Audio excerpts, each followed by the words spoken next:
I am the Oracle 007, and I approve this message. So let the games begin.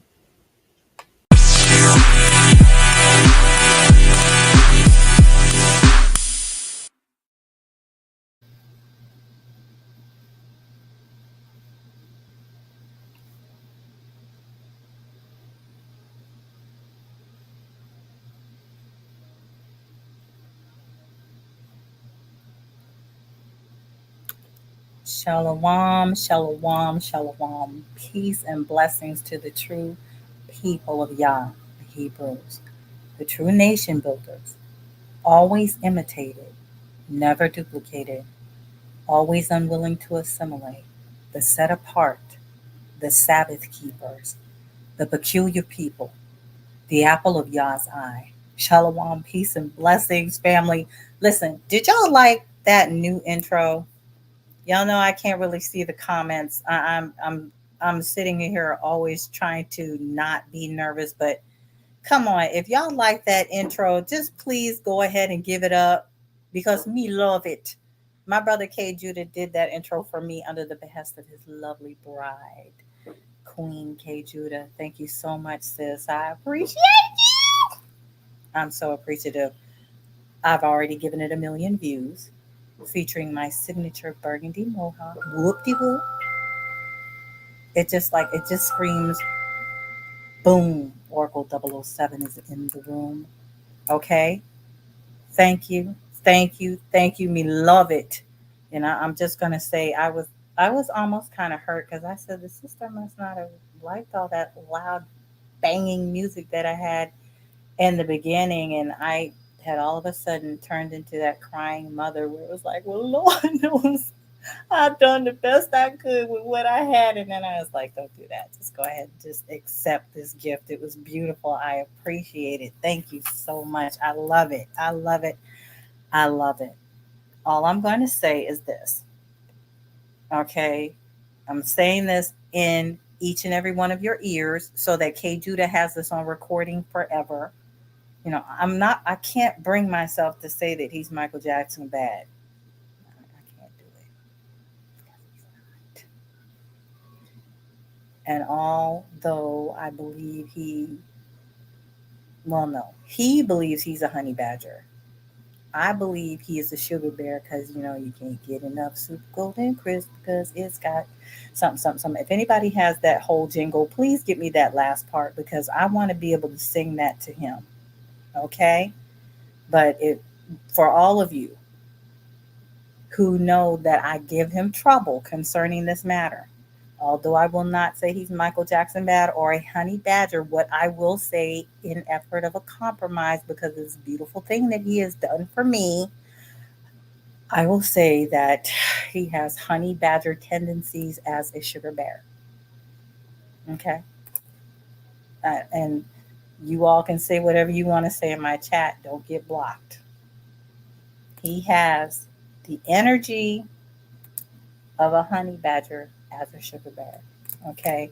But listen, I appreciate you all for even showing up, and I really hope that I can bring to light a couple of things. Okay? So listen, I want you to check this out.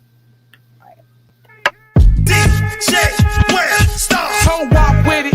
Toe walk. Toe walk with it. Toe walk. Heel toe. Hit the heel toe. Heel toe. Hit the heel toe.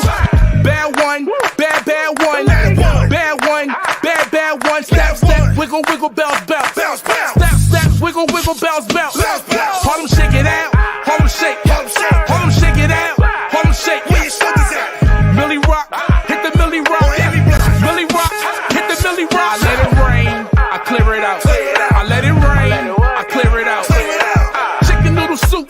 Chicken noodle soup. Chicken noodle soup with a soda on the side. Lucky walk with it. Do the dance. Lucky walk with it.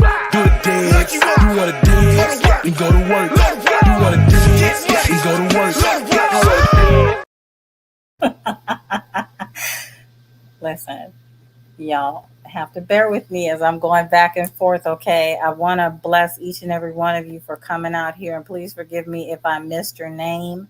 All right, we've got positive reinforcement. I want to thank her and Mika. They were like the first in the room. I wish I had a prize to hand out, but the only prize I have is the fact that K Judah is a sugar bear with honey badger tendencies. So we'll find a way to get that to you and let that sink into your heart so you all will also start using that as well. Thank you. Um, Mika, thank you so much for your encouragement because I'm always ready to go in until it's my time to take the mic. K Judah, woo woo. Sister Eve, positive reinforcement as always. Thank you. Um, who did I miss? I got Naama. Shut him down, Rhea. Y'all think I'm back? Don't mess with her. Do not mess with her. Okay. Who else do we have? And that came in early, so I can call it. I thought I saw my brother. What's going on? Folk Civil War. Shar Sham is in the house. You know I'm always glad to see you here. Okay, Judah, nobody has time for your shenanigans.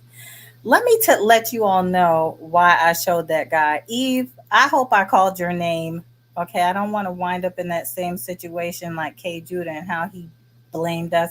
Obadiah! The model esque Obadiah. Y'all should see him model some stuff, okay? The brother gets down with the CUC gear, okay?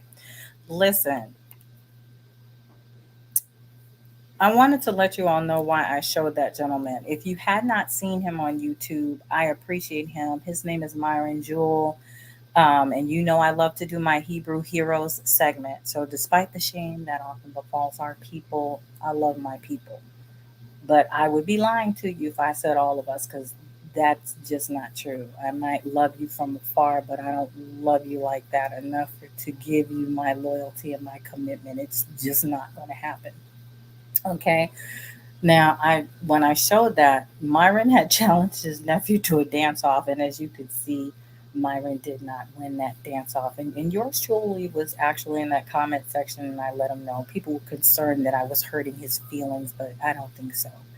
Myron is a comedian, and I was drawn to his YouTube page not only because he has the tendency to make me laugh. He has one of my favorite family members that he features ever so often, and I would like to see more of, is Jesse.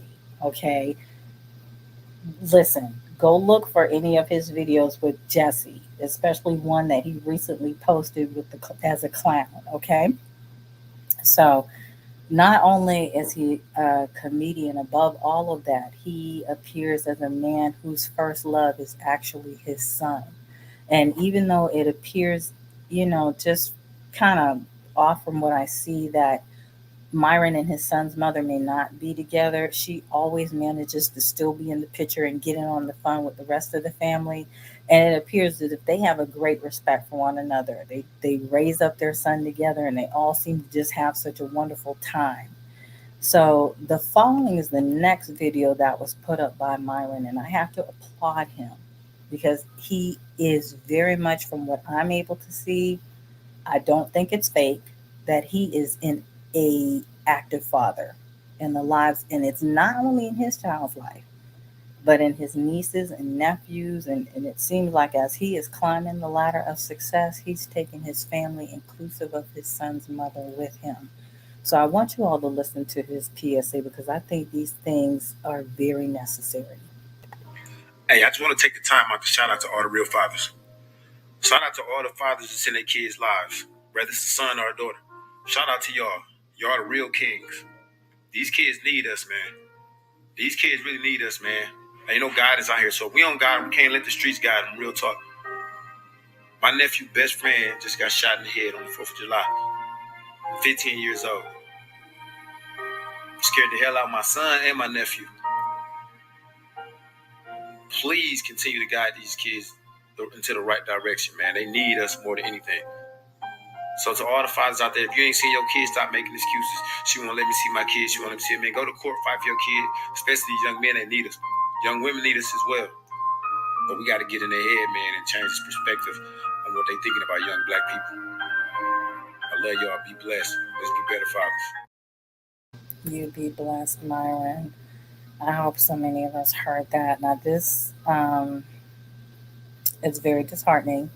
However, for the fathers out there that are truly concerned about their children, not play concerned, oftentimes I hear when those fathers go to court, they actually win their children.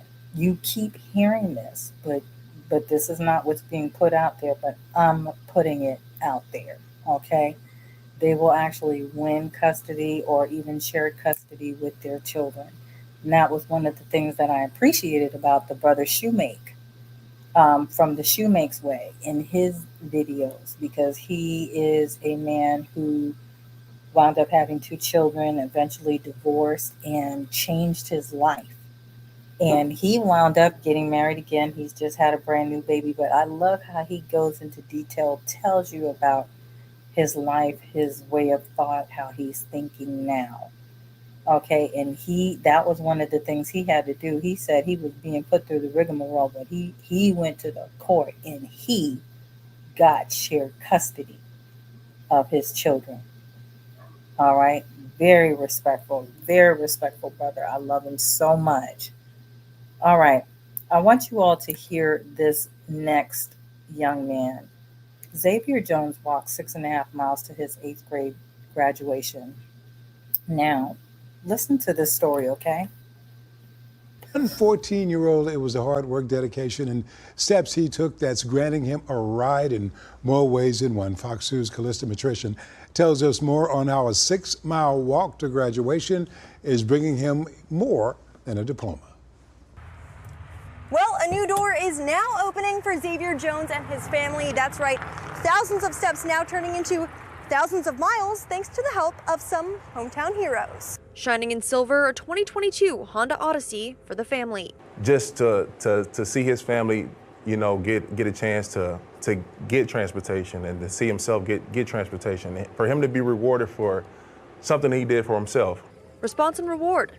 Something Miami Dolphins offensive lineman and Cahokia Heights native Teron Armstead said was necessary. Well, actually, it happened pretty fast. Williams is talking about the response Bomarito Automotive had after hearing about the strides Xavier Jones took to make it to graduation. 6 miles is, and I can't do it. 6 miles of dedication to his degree landed him a full ride to Harris-Stowe University. It's now looking like a full ride in more than one way for Xavier Jones. Now a national football star, Armstead joined others to make sure Jones's hard work didn't go unnoticed. It's humbling, it's motivating, it's inspiring. It's the feelings Armstead has knowing he could step in to help. His mom passed a couple years ago. He is being raised by his grandfather, who's disabled. A new van and a new bike, bringing happiness and hugs at Cahokia Heights High School. I just hope that they get a lot of value, a lot of love, and make a lot of memories in this wonderful vehicle.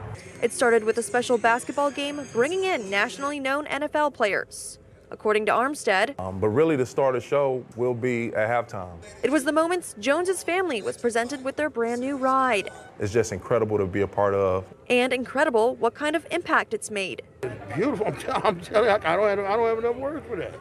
A new ride and a new drive to take him a step further. Jones says it's about finding purpose in your path. Just stay in school, do your best. In Cahokia Heights, Callista Matrician, Fox 2 News.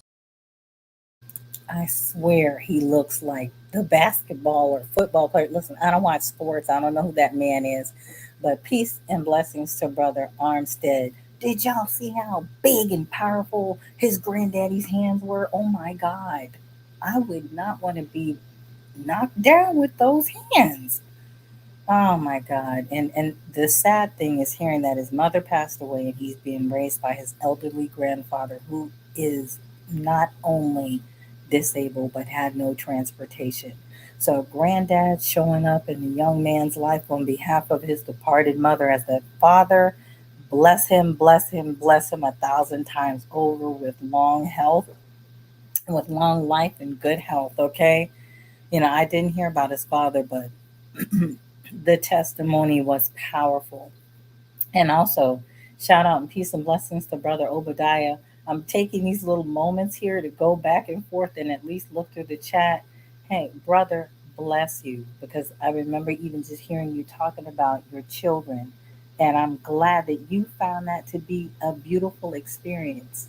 Men just don't realize that is a draw. Okay? Women love to see you taking care of your children. You don't do it because women love it and you abandon them. You do it because you love your children and you see you in your children and what more could come out of you and those children. Brother, bless you, okay?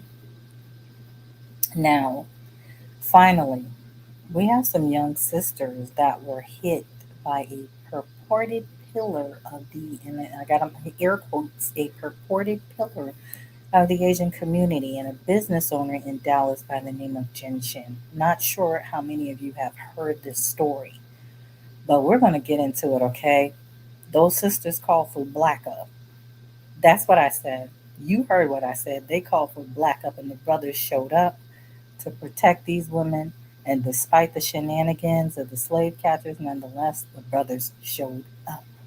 But I want you to pay attention to two things. What I am going to play for you first, okay, because it was like there's a 7-minute 911 call. I have condensed it as much as possible, but it's very important that you hear it, okay? The first thing you're actually going to hear is not going to be the 911 call, but the media report, okay? It's vital that you hear the media report first. Please tune your ears in and pay attention. Pay attention to how the media reported this, and then I will play for you the 911 call. All right, here is the media report. A Tarrant County grand jury did not indict a man arrested for the murder of a Dallas father and business owner who was beaten and shot to death in August after a minor crash. Police say 43-year-old Jin Shin caused a minor fender bender in Fort Worth, which then escalated into the shooting that left him dead. 4 men were arrested, but only one is now charged with murder. Fox 4's Peyton Yeager joins us live with more. Peyton? Blake, and after the news this week, Jin Shin's family, they want to remain private. Now, one of the suspects initially charged with murder now has that charge dropped, and 2 other suspects now face less serious charges. Nearly 4 months after 28-year-old Cameron Taylor was arrested, a Tarrant County grand jury decided he now will not face a murder charge in the connection to the August shooting death of 43-year-old father and Dallas business owner Jin Shin. According to court records this week, the grand jury issued a no bill, meaning there is insufficient evidence to indict Taylor for murder, so that charge is gone. 3 other people are connected to the case. 35-year-old suspect Keaton Shepard was taken into custody just last month and initially charged with murder. But Shepard's charge has now been downgraded to unlawful possession of a firearm by a felon. 30-year-old Quamon White faces an assault charge in the case. The man who police say fatally shot Jin Shin in the early morning hours of August 15th, 2022, is 29-year-old Markeen West. West was indicted on a murder charge in December 2022. According to West's arrest affidavit, surveillance video shows West shooting and killing Shin shortly after a minor fender bender. Police say just after 2:30 a.m. on August 15th, Shin's Jeep rolled into the back of a sedan in front of him at the intersection of University Drive and I-30 in Fort Worth. 3 women inside the sedan allegedly got out and called friends for support. Court documents say a short time later, 3 additional cars pulled up and Shin was surrounded by the 4 men and 4 women. Police say video shows the men assaulted Shin and took his car keys. According to investigators, Shin backed away from the fight, got a handgun out of his Jeep and held it pointed toward the ground. Police say that's when West also grabbed a gun and fatally shot Shin. No matter what, he's not coming back to us, but at least it gives us some kind of comfort knowing that these people will be off the street. Fox 4 spoke to Shin's good friend Nikki Sanpume last month when the 4th suspect was arrested. Saturday, Sanpume tells Fox 4 she is now feeling very differently and is disappointed in the criminal justice system. According to Tarrant County jail records, none of the men arrested in connection to Shin's death are in jail this evening.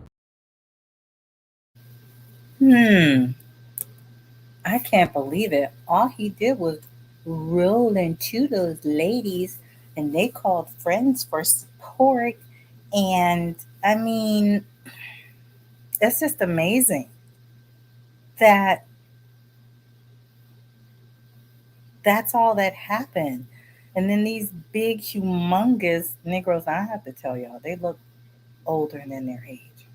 I don't know what's going on. That is not normal for us. Okay, I'm going to need them to do better. But I told you I wanted you to hear two things. You heard how Fox gave you that report just now? They're like, God, he was just surrounded by these big beasts. But let's listen to the truth. Hey, Dimples, I see that you came in the room. Thank you so much to come in here and seeing about me. I appreciate you. Listen, y'all, Monster is a goon. Do not call him Dimples. I am the only one that can call him Dimples. Just get that in your soul. Okay? Don't do it. But I want y'all to really pay attention here. We're going to listen to these short segments of what actually happened, what Jin Shin actually did. That's why I wanted you to listen to the media report first. Let's go into part one. Fort Worth Police 138, what is the address you're calling about? Hi, we got hit off on University, like off the freeway. We got hit from the back at a red light. The driver told us at first he was drunk and he fell asleep, but now he's refusing to give us his insurance. What kind of vehicles are involved? We're in a Hyundai Sonata and he's in a Jeep Wrangler. What color is your vehicle? Ours is silver, his is white. He hit us from the back. Does anyone need medical attention? We were hit from the back, so a couple of us are pretty in pain, but we're okay. But we just need his insurance right now. Like people are in pain, but right now we just need his insurance. Okay, we're gonna get officers out there. Is this male? Is he black, white, Hispanic, or Asian? He's Asian. We're black. Okay. And can you tell me what color clothing he's wearing? Yeah, he's wearing black pants and a gray shirt and sneakers. And are y'all blocking in the other lanes? No, we're just in the right. They're fighting right now, so we need physically fighting? Ma'am, are they physically fighting or arguing? They're arguing. We just need you to come ASAP. He's refusing to give us his insurance. Thank you so much, KJ. Hey, Bossy, what's going on, brother? I'm glad because that was one of the points that I wanted to actually make. Look at him. Look, I want you all to pay very close attention to the man in the median. Okay? He has a big rifle that is pointed down, but he's got it to where you can lift it up no problem. But if you look at him closely, he also has a hand pistol. Okay, so this is going to be part two, but did everybody hear what the young lady said? You heard the news report one thing, but the young lady said he had been drinking. He was drunk and he fell asleep. Okay, did the news mention any of that? Because do you really think they're going to just sit there and let all those brothers go? They just started letting everybody go. They must have forgotten about that 911 call. Hold on. Let's go into part two. Fort Worth Police, M930. What is the location you're calling about? He got a gun. He got a gun. Okay, what is your location? What is your location? At University, he's shooting at us. He's shooting from the ground. Okay. Can you please send somebody, please? All right, is he black, white, or Hispanic? He's Asian, and he hit us from the back, and now he's shooting at us. He hit us from the back. He fell asleep, and he was drunk, and now he's shooting at us. Please hurry up. Okay, I understand that. Give me just a moment so I can get this all in here, okay? Okay, do you hear it, though? I do. I hear it, and I have an officer that just pulled up. Give me just a moment. Okay, please hurry up. You said the Asian male? Yes, he hit us from the back in the Jeep Wrangler. I got his license plate, but he's shooting at us now. Do you see what kind of vehicle is he in? He's in the Jeep Wrangler, a white one. We called the police. He hit us from the back. He wouldn't hit his license plate number and his insurance, and now he's shooting at us.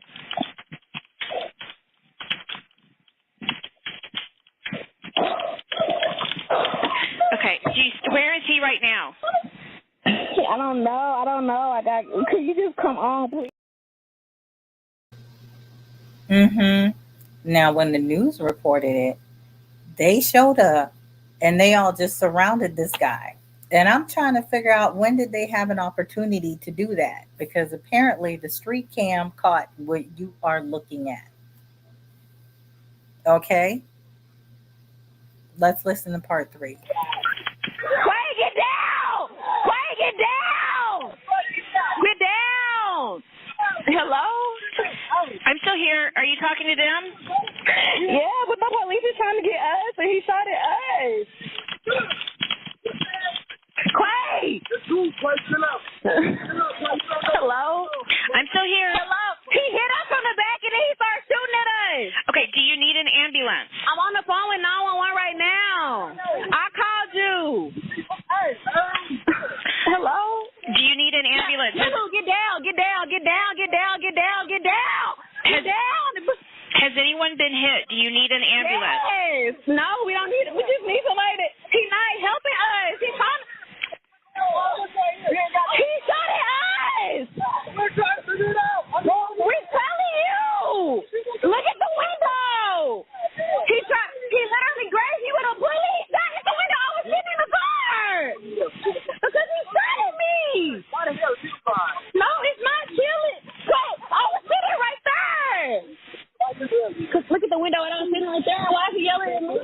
I was sitting right there. You ain't got no gun. Hello? Isn't that something? One thing that I cannot stand, I agree with you, Abbasi. I don't know what's going on with the dispatcher. And then there was a clip, some of it I had to cut out, where she's like, whether or not I get this done, it's not slowing anybody down. So you all decided you weren't actually going to come out there in time. Then when you heard shooting and you heard Asian, all of a sudden you sped up and somehow you managed to get out there ASAP. The girl keeps repeating the same thing. We asked him for his insurance and he wouldn't give it to us. And then I guess when they were trying to get his license plate, he was blocking them too. And then he tried to take off. Now we know why they took his keys. They didn't just show up and do that, but I did that last because, it just amazes me how the media will sit here and twist things. Okay? I wanted you to see it in that order. Now, ironically, I can recall when the AAPI community came out against the Black community. And I can remember thinking, and I'm just being honest here. I'm just being honest. I don't know how many of you feel like I do. You can put a 1 in the chat if you want to.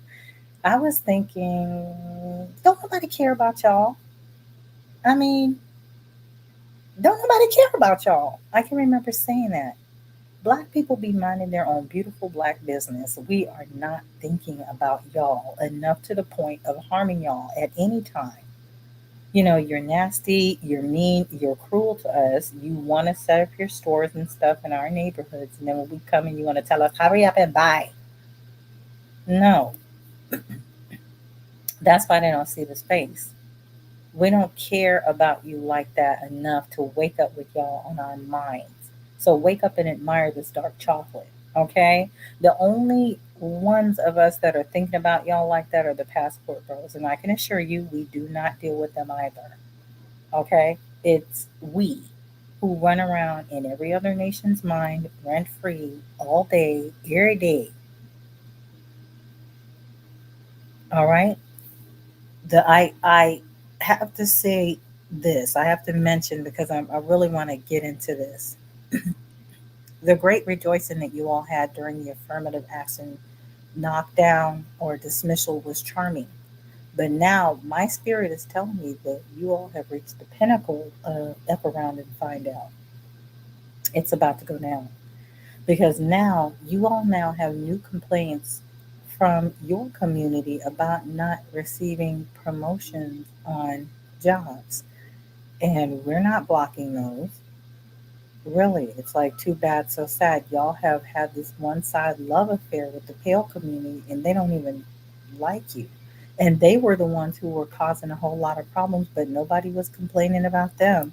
They only wanted to complain about us. And half the times I kept thinking, even when I saw people in these little shops of theirs, I was like, these people are being rude to these people. And then when they react, that's the part that they turn in on the videotape and turn around and call it a crime. No, we don't listen. Let the truth be told. We don't care about y'all like that. We just don't. We have too much going on a day-to-day basis. The excitement and living and just being Black. We have no time to be concerned with anybody else. And I can say that I speak on behalf of all of the nation. Because you pursued this and you didn't understand how we as Black people could be in Ivy League colleges despite having to pay a Black tax to get wherever we are while competing with legacy admittance. It's just amazing. You just felt like we shouldn't be there, and you felt like the Pale people thought the same thing. That's what you were thinking, and that's not what they're thinking. But anyway, I digress. We don't hate you all. We just don't care about you, and not like that. But back to the flatlining of Jin Shin. I'm just the thought of that media report. You heard everything that happened, and I want you to listen to the media report one more again. Okay, you just heard the 911 call, so listen to it again. Listen to how it's reported and notice everything that's been carefully omitted. A Tarrant County grand jury did not indict a man arrested for the murder of a Dallas father and business owner who was beaten and shot to death in August after a minor crash. Police say 43-year-old Jin Shin caused a minor fender bender in Fort Worth, which then escalated into the shooting that left him dead. 4 men were arrested, but only one is now charged with murder. Fox 4's Peyton Yeager joins us live with more. Peyton? Blake, and after the news this week, Jin Shin's family, they want to remain private. Now, one of the suspects initially charged with murder now has that charge dropped, and 2 other suspects now face less serious charges. Nearly 4 months after 28-year-old Cameron Taylor was arrested, a Tarrant County grand jury decided he now will not face a murder charge in the connection to the August shooting death of 43-year-old father and Dallas business owner Jin Shin. According to court records this week, the grand jury issued a no bill, meaning there is insufficient evidence to indict Taylor for murder, so that charge is gone. 3 other people are connected to the case. 35-year-old suspect Keaton Shepard was taken into custody just last month and initially charged with murder. But Shepard's charge has now been downgraded to unlawful possession of a firearm by a felon. 30-year-old Quamon White faces an assault charge in the case. The man who police say fatally shot Jin Shin in the early morning hours of August 15th, 2022, is 29-year-old Markeen West. West was indicted on a murder charge in December 2022. According to West's arrest affidavit, surveillance video shows West shooting and killing Shin shortly after a minor fender bender. Police say just after 2:30 a.m. on August 15th, Shin's Jeep rolled into the back of a sedan in front of him at the intersection of University Drive and I-30 in Fort Worth. 3 women inside the sedan allegedly got out and called friends for support. Court documents say a short time later, 3 additional cars pulled up and Shin was surrounded by the 4 men and 4 women. Police say video shows the men assaulted Shin and took his car keys. According to investigators, Shin backed away from the fight, got a handgun out of his Jeep and held it pointed toward the ground.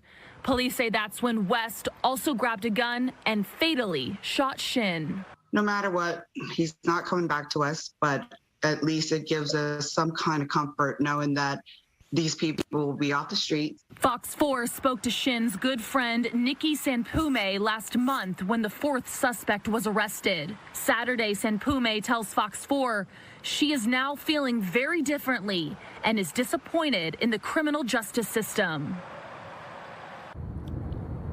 According to Tarrant County jail records, none of the men arrested in connection to Shin's death are in jail this evening. No, he wants to run around playing Juntao from Rush Hour. This is what happens, and exactly in K. Judah. That's why we have to make certain we are getting the full information. I do pray that the Most High releases him from these charges altogether if it is his will, and I do pray that it is. You know, I want to have that brother held up in prayer, okay? All he had to do, all Jin Shin had to do was provide his insurance card. That's all those girls asked for. And then he tried to drive off. And nobody explained that that's why they took his key. Mm-hmm.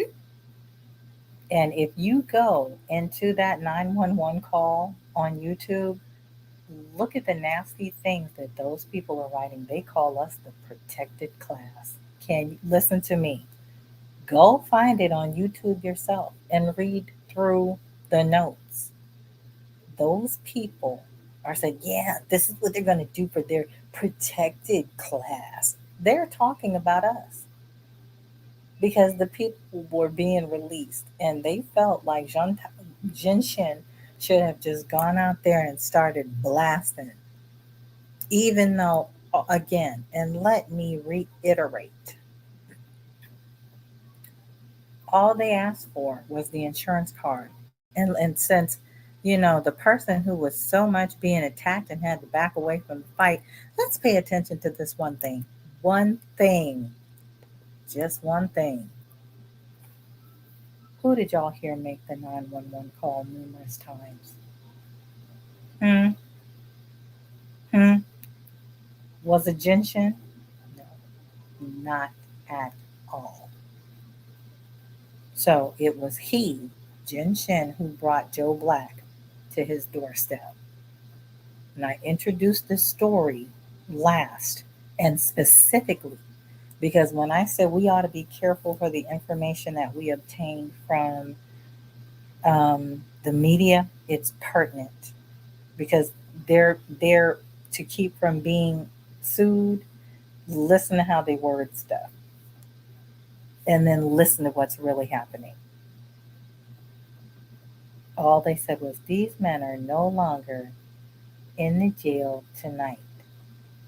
They're not really telling you why, had it not been for that 911 call.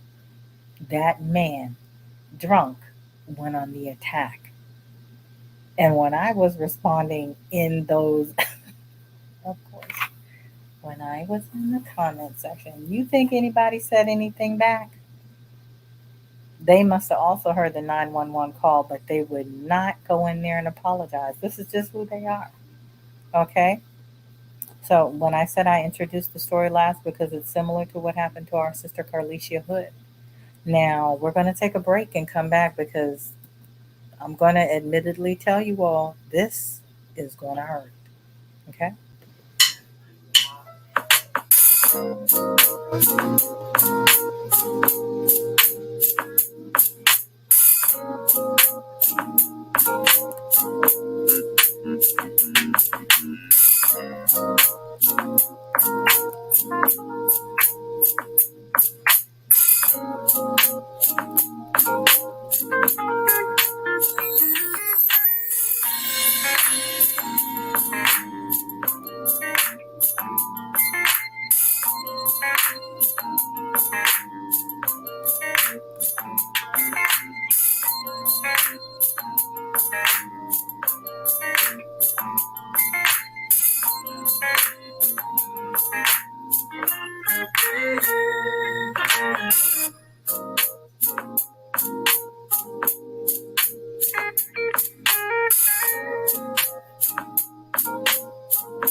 The most disrespected person in America is the black woman. The most unprotected person in America is the black woman. The most neglected person in America is the black woman. And as Muslims, the Honorable Elijah Muhammad teaches us to respect our women and to protect our women. And then the only time a Muslim really gets real violent is when someone goes to molest his woman. We will kill you for our woman. I'm making it plain, yes. We will kill you for our woman.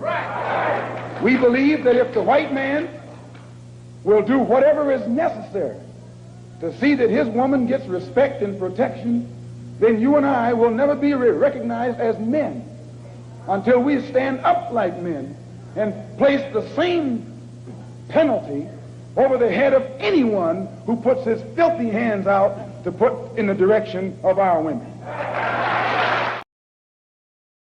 Brother Malcolm, I miss you. I know that I was not even around during that time, but when I tell you, brother, oh my God, just to hear the power in which you speak is tremendous.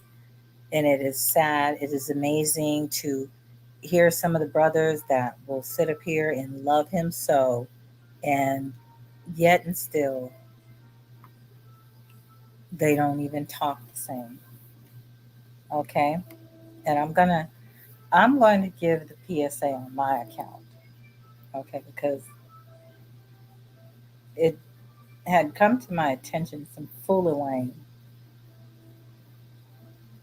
out there, but I have to make these statements because I have been dealing with shenanigans from some men for some time. So, like I said, this is going to hurt. When our people attempt to diminish my femininity as masculinity because I'm powerful with how I speak or how I deliver, yeah, I'm going to continue to speak anyway. Okay? Until the Most High says no more, it will be spoken. I will continue to speak, and I will not be deterred by the likes of any of you. I will gracefully continue. When I consider the story of Deborah in Judges 4:5 and how she judged Yasharel during that time and how she was a prophetess, and although she was married, she dwelt under the palm tree of Deborah, how she sent and she called for the king Barak, and how Barak would not go to defeat Yasharel's enemy without Deborah, and how Deborah told Barak this victory would not be his, but it would be handed over to a woman, Yael, and how Yael used her wisdom to flatline Sisera to deliver Yasharel from an oppression that stemmed for about 20 years. I will speak, and I will do so gracefully despite the fact that you feel like it hurts you. And when males like to tell K. Judah, our fearless leader of the CUC's monarch butterfly cult, all hail K. Judah, that I am disrespectful, despite me never cussing nor actually disrespecting them, but stating my opinion because it hurt their feelings. When males say that although ladies of the CUC may be muzzled, but we were not taught not to attack the males, I must laugh, okay? Because I question if their feelings are just that hurt, or if they're just upset because I use this face and brain as more than simply a wig, weave, eyelash display. Okay? I'm moving stealth. Okay? It's going to be like Tamar, the daughter-in-law of Judah in Genesis 38. That's not my problem if you assume me to not be in a woman's place. Or a typical sister, whatever you think that might be. Okay? Since you call it typical. But notice and look inside yourself that you're actually upset that you have no ability to outthink me after you find out that I am not given to insults nor flattery as much as you would have hoped, okay? I find that to be child's play, and it's further proof that you have not become a man because you love the scripture so much and you have scriptures for everything. But if you had, then you would know to put away childish things as mentioned in 1 Corinthians 13:11.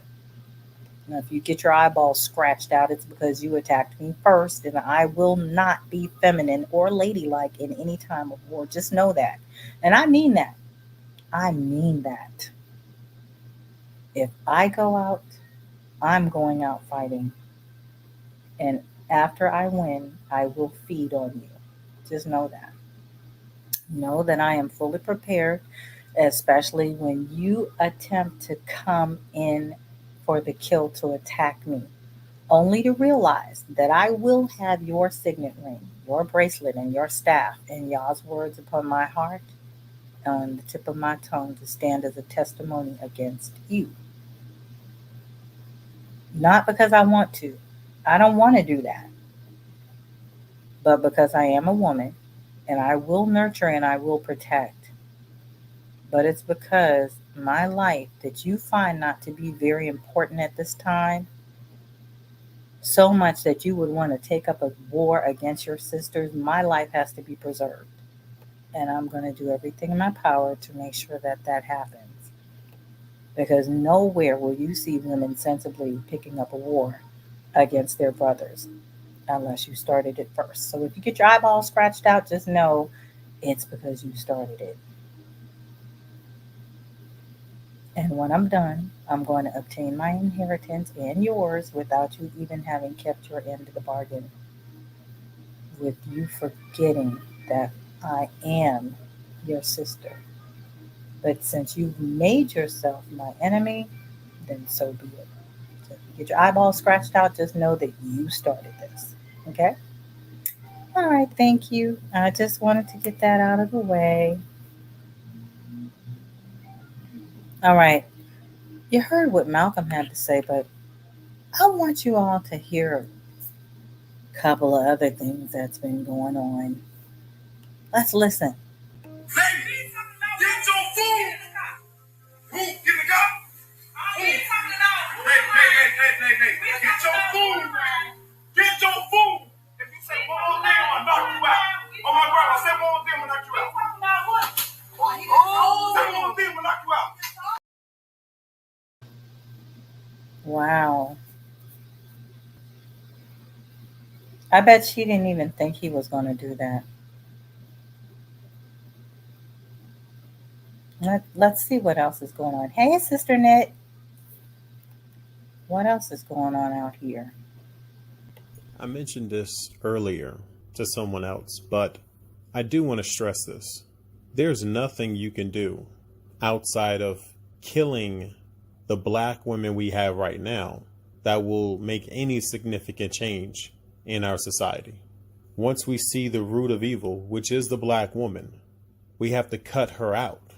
You can't chastise her. You can't punish her. You can't discuss anything with her because she's made it blatantly clear that she does not care about you or your well-being or what's best for you. She does not care about the rightness or the wrongness of anything. She just wants to win. She just wants what she wants. If the system isn't going to change, and it's not, if the female isn't going to change, and she's not, who needs to change? Us, we do. We've tried everything, and we failed. The only thing we haven't tried is violence. And we know that will actually succeed. Historically speaking, it's always been the case. When you read the Bible, what does it tell you to do? Kill all the women. Take the younger females as your wives. That's how you rid the world of evil. That's how you control a population to the point where much of the evil within that population won't be passed down to the next generation. That evil doesn't pass from the father to the child. It passes from the mother to the child. And unfortunately, women create much of the environment that we're in. So all the negative things that we see in our environment, that came from this black woman. And what's awful, what's heart-wrenching, is that other races of women are starting to emulate the behavior of black American women. This can't be allowed to continue. If you care about making any kind of meaningful change, you got to consider killing this black woman.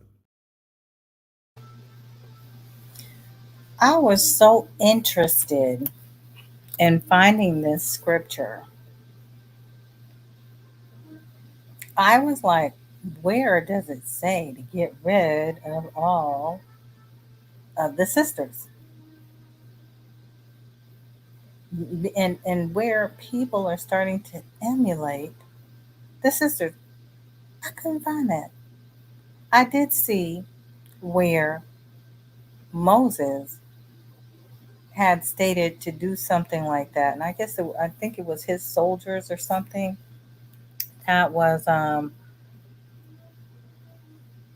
coming in with Midian women, and they were talking about taking them out, not the sisters. I'm very interested. It's like every time you sit up here and look at something like this, I keep going, it's amazing. Y'all put stuff like this out into the atmosphere. You put stuff like this out into the atmosphere. And yes, Eve, I'm sorry.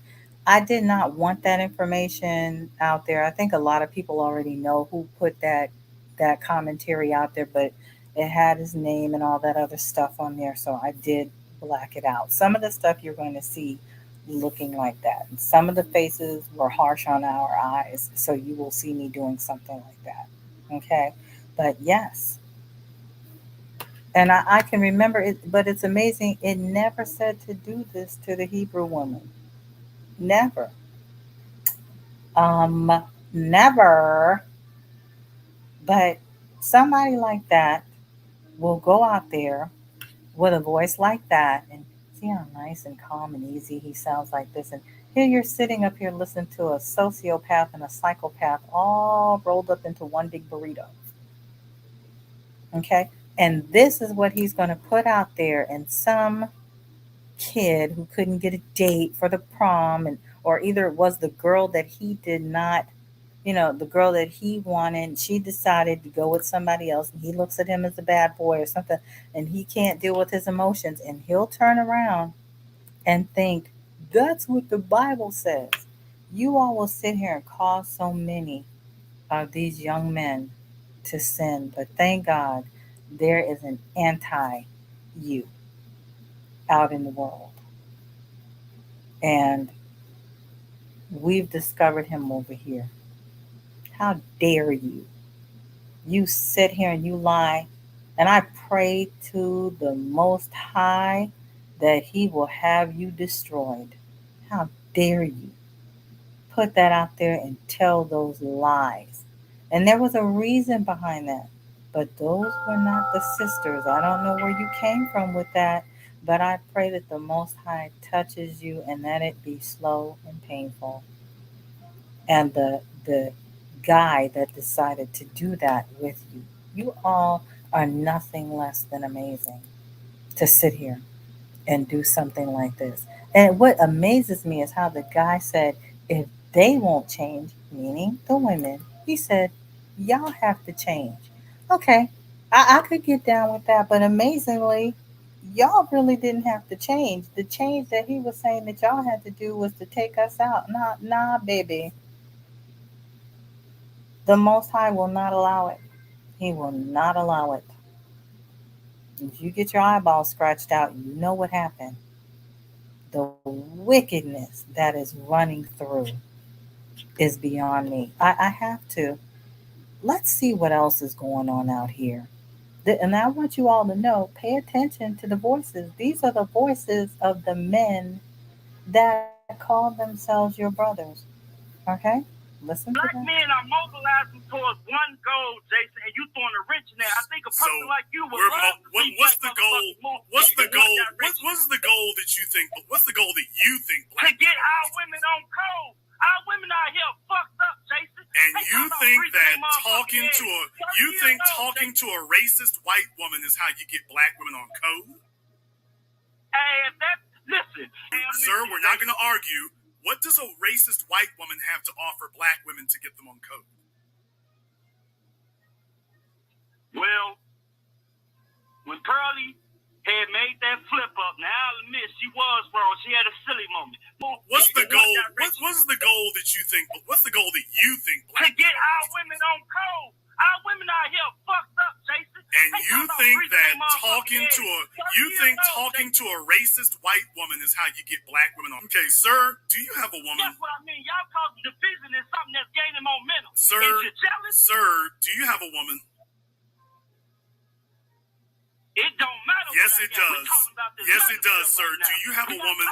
Sir, yes, it does. Do you have a woman? Yeah, we not talking about me. No, I don't have no woman. You know why? Because I ain't fucking with these bitches out here. These bitches don't want nothing. It ain't about that. It's about getting these bitches on code, man. And you know they off code. Stop acting like you don't agree with this shit, man. You agree? Hell, you be saying the same damn talking points. You said the same damn talking points. Tell me something what you was talking about. Brothers and sisters from around the world, this is the Black Manosphere. Right here. Yeah, this is the Black Manosphere. Passion. Pulling you up on your bullshit.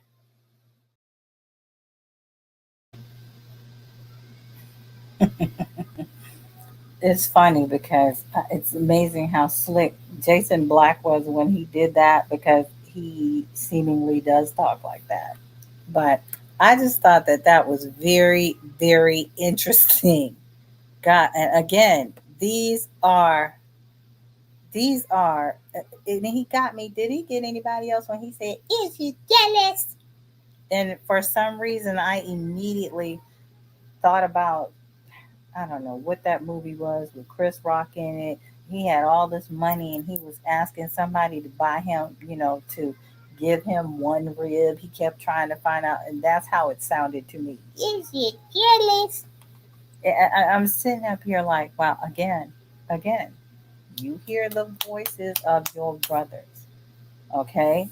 Remember how I told you about the young man that was taken out by the police in Memphis, and how I said, not one of these men that you were here today, you know what, I couldn't find any information. I probably need to do a little deeper dive. What did they have to say about Tyree Nichols and the fact that Tyree Nichols had on the Pale officers personal handcuffs? Nobody's looking into that, but they got time all day to point, finger wag, and condemn you to hell. This is what's going on here. Listen, I'm not bringing this here just to be nasty, just to start stuff.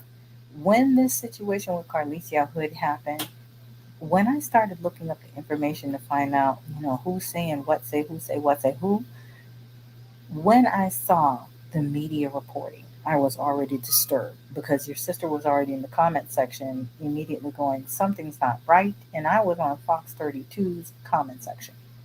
And I said, you all seem to be reporting one thing, but the commenters under this channel are saying something else. And people started coming up under my comments saying, because that's what they do. The media will always sit here and do that. That is not what happened. And they started explaining to me what happened. And then you started seeing bigger people like Paris Milan and things like that were reporting, and Deborah redirecting, that were telling you what the person who had actually filmed it had actually said. And she just talking about how God kind of had her in that place because nobody would come pick her up, and she was hanging out with her cousins or something like that. It's amazing. Again, these are the voices of the men in your community. Listen to what they're saying and do not be offended.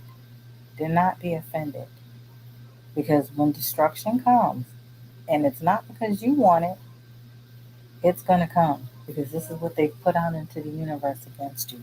So these are the brothers in your community, and I know I told you it was going to hurt, but here it is. Who is the strongest woman and smartest woman on the planet? The so-called African American woman or the so-called Hispanic woman that's coming across the borders and live in America, or the Puerto Rican woman? Who's the most smartest, intelligent, and strong one? The one that got the nappy, woolly hair, right? That look like Grace Jones, right? Or look like Pam Grier, or look like Whitney Houston, or look like Aaliyah. Don't forget about Aaliyah. No. Who is the strongest woman? The black traditional woman that we know that's black, that has a black father and a black mother. Who's the most strongest woman, the smartest woman? Her. Well, or the Hispanic woman. Being smart would be which one? The most intelligent, the most strongest and caring, loving, and God-fearing woman on the planet Earth. Who is it? The Hispanic woman, Latino woman, or the so-called African American woman? Black woman. So the black woman is God-fearing. She's the 3 F's: fit, feminine, and friendly. Has proven himself to be the strongest. Women have proven herself to be the damn devil. Right, exactly. They got a move. Exactly. So you let my heart speak because you were scared to say it. So is a Hispanic woman better than a black woman? Is a Hispanic woman better than a black woman? Yes or no? You don't want it. And they said that without a doubt. Yes. Yes. Mash mouth. Some of these ladies, some of these guys are hard on the eyes. The black beetle down at the bottom.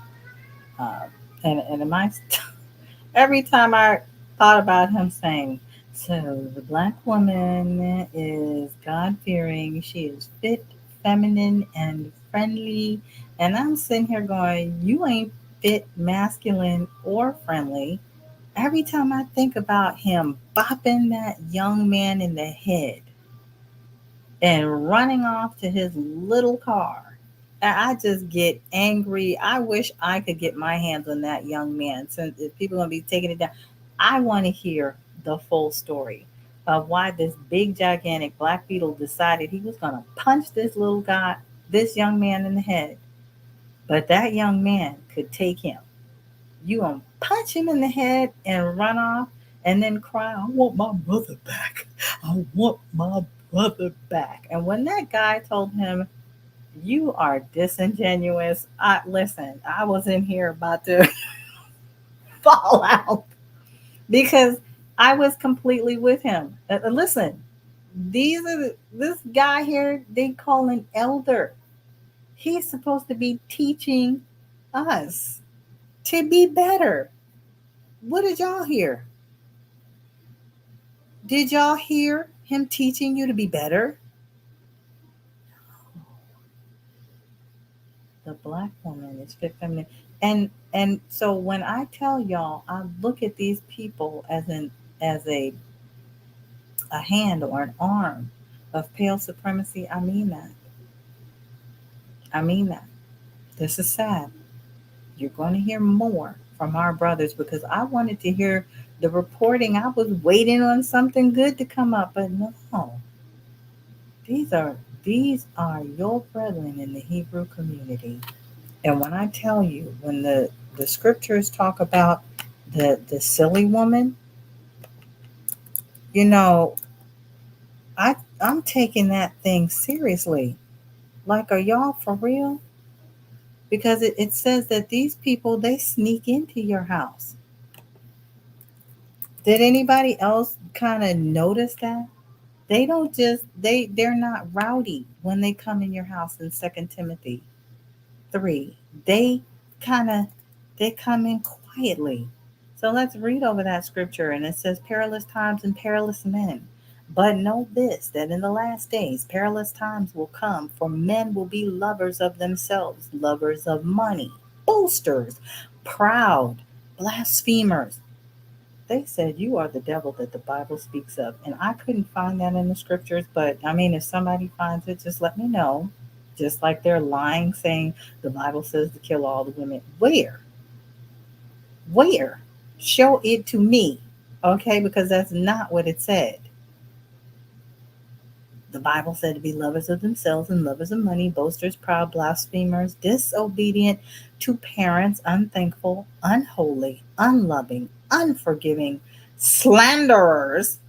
Lots of that going on in our community. Without self-control, brutal, despisers of good, traitors, headstrong, haughty, lovers of pleasure rather than lovers of Yah, having a form of godliness, because again, we call these people here, they're the, what do you call them? The elders.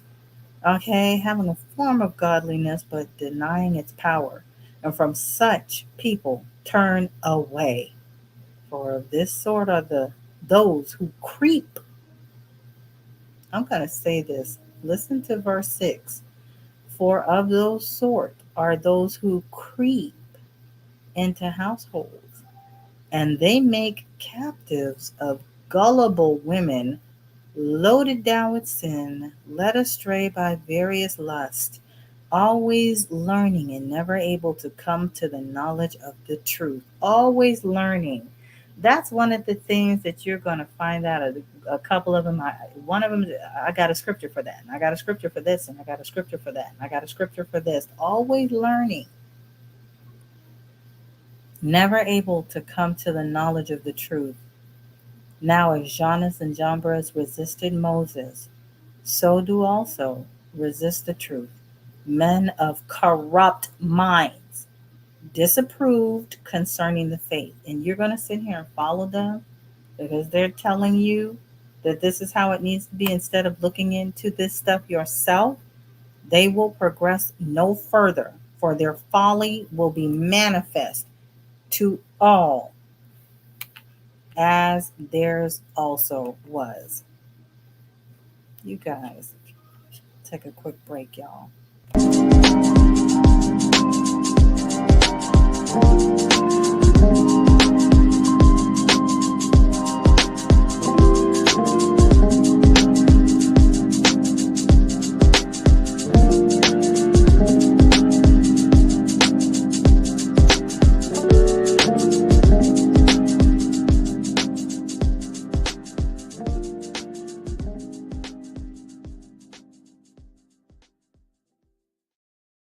Yes, Brother Obadiah, you did just hear that. Sister Amina.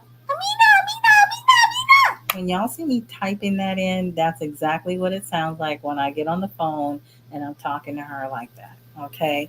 Sister T. Washington, what's going on, baby girl? How you doing? Tell Mom and Sis we said hello. Okay. All right. Let's get into the crust of it. All right. Listen to what the media told us happened. And a disturbing case unfolds in court. A mother accused of ordering her son to commit murder in a West Pullman restaurant. The mother and son are now charged, both of them. Elizabeth Matthews joins us now with more on this developing story. Elizabeth? Yeah, not only that, mom, who's accused of giving those shoot-to-kill orders, is now being held on $3 million bail. Parts of that shooting were actually captured on this restaurant's surveillance video, which helped the witnesses identify the suspects to police. So this all happened Sunday night, police tell us, just after 11 o'clock, about 11:05 p.m. 35-year-old Carlishia Hood and her 14-year-old son arrived at the Maxwell Street restaurant on South Halstead at 117th. Hood went in for food. Her son waited in the car. Prosecutors say that's when she began arguing with this man, 32-year-old Jeremy Brown, who was also inside ordering food at the time. Hood began texting her son, who appeared in the doorway, hands in his pockets. A fight became physical between Hood and the victim. The victim was able to punch the woman once. That's when prosecutors say the boy pulled out a gun, fired a single shot to the victim's back, followed him outside, kept firing, striking him fatally twice in the back. Once outside of the restaurant, while the co-defendant was still shooting at the victim, the defendant instructed her son, the co-defendant, to continue to shoot and kill the victim. Once the co-defendant finished shooting the victim, the defendant turned her focus towards witness one. She began pointing at witness one and instructing her son to shoot her. Prosecutors say the hood even tried to get the gun from her son, but he pushed her away. No shots were fired at that witness, who is also the victim's girlfriend. Both mother and son facing murder charges. She's also charged with contributing to the delinquency of a minor. The teen boy also facing unlawful use and possession of a firearm. Both, we're told, did surrender themselves to police yesterday. We're also told that Hood, the woman charged in this, the mom charged in this, also had a FOID card herself and was licensed to conceal carry. Reporting live, Elizabeth Matthews, Fox 32, Chicago. Hey, Moshe, what's going on? It's good to see you here, brother. I know it's late. Okay, you heard what the media said. Did y'all hear how they, a fight became physical? She began arguing, and I'm sitting here going, if you don't listen, because that's one of the things that I'm going to point out that happened with a lot of these so-called or purported, throw up air quotes, brothers in our community. Okay? The ones that are calling you the devil. It's amazing what you are about to find out. And it hurt me to have to do all of this. It was just utterly ridiculous. Quite honestly, it was tiring. I thought about, with everything going on between her and Jerry Brown, the way it was initially reported, it draws your attention, like, what mother would do this? And then you start asking, okay, wait a minute now. Some stuff seems to be suspiciously omitted. You're asking the news themselves. And I told them, I said, I pray for you all's downfall. And I put that in the comment section. Yes, I did. Just in case there was a doubt. As I said, you knew the truth. You saw the actual full video. Because if you're a journalist, you have to know the truth. I waited for the longest time before bringing anything, and I really didn't even want to discuss this. It's just I kept running into report after report after report after report, and air quotes, brothers in our community that were reporting on this, that I had to speak out. So if you think I want to do this, know that I don't. Know that I don't. But I'm not going to let them get into my head and not speak. Okay? When the media spun the story, nothing that they mentioned was going on in the video clip. They lied on this woman to push their own agenda. And I was also amazed at how she was charged and given a $3 million bail for a rush to judgment by the state prosecutor's office concerning a physical attack against her that was never fully investigated. And when you hear the person that taped the second video, because y'all gonna sit here and act like, I mean, these people had video of what was going on outside and what was going on inside. So nobody saw him beating her down into the corner. Nobody saw that. It had to take the second witness to come. And I also heard that the Chi-Town actually showed out. Chi-Town was about to tear that place up, okay, on behalf of Carlishia Hood. But then you have those of his people that were left over, and they couldn't just be better. They couldn't take this as, a situation.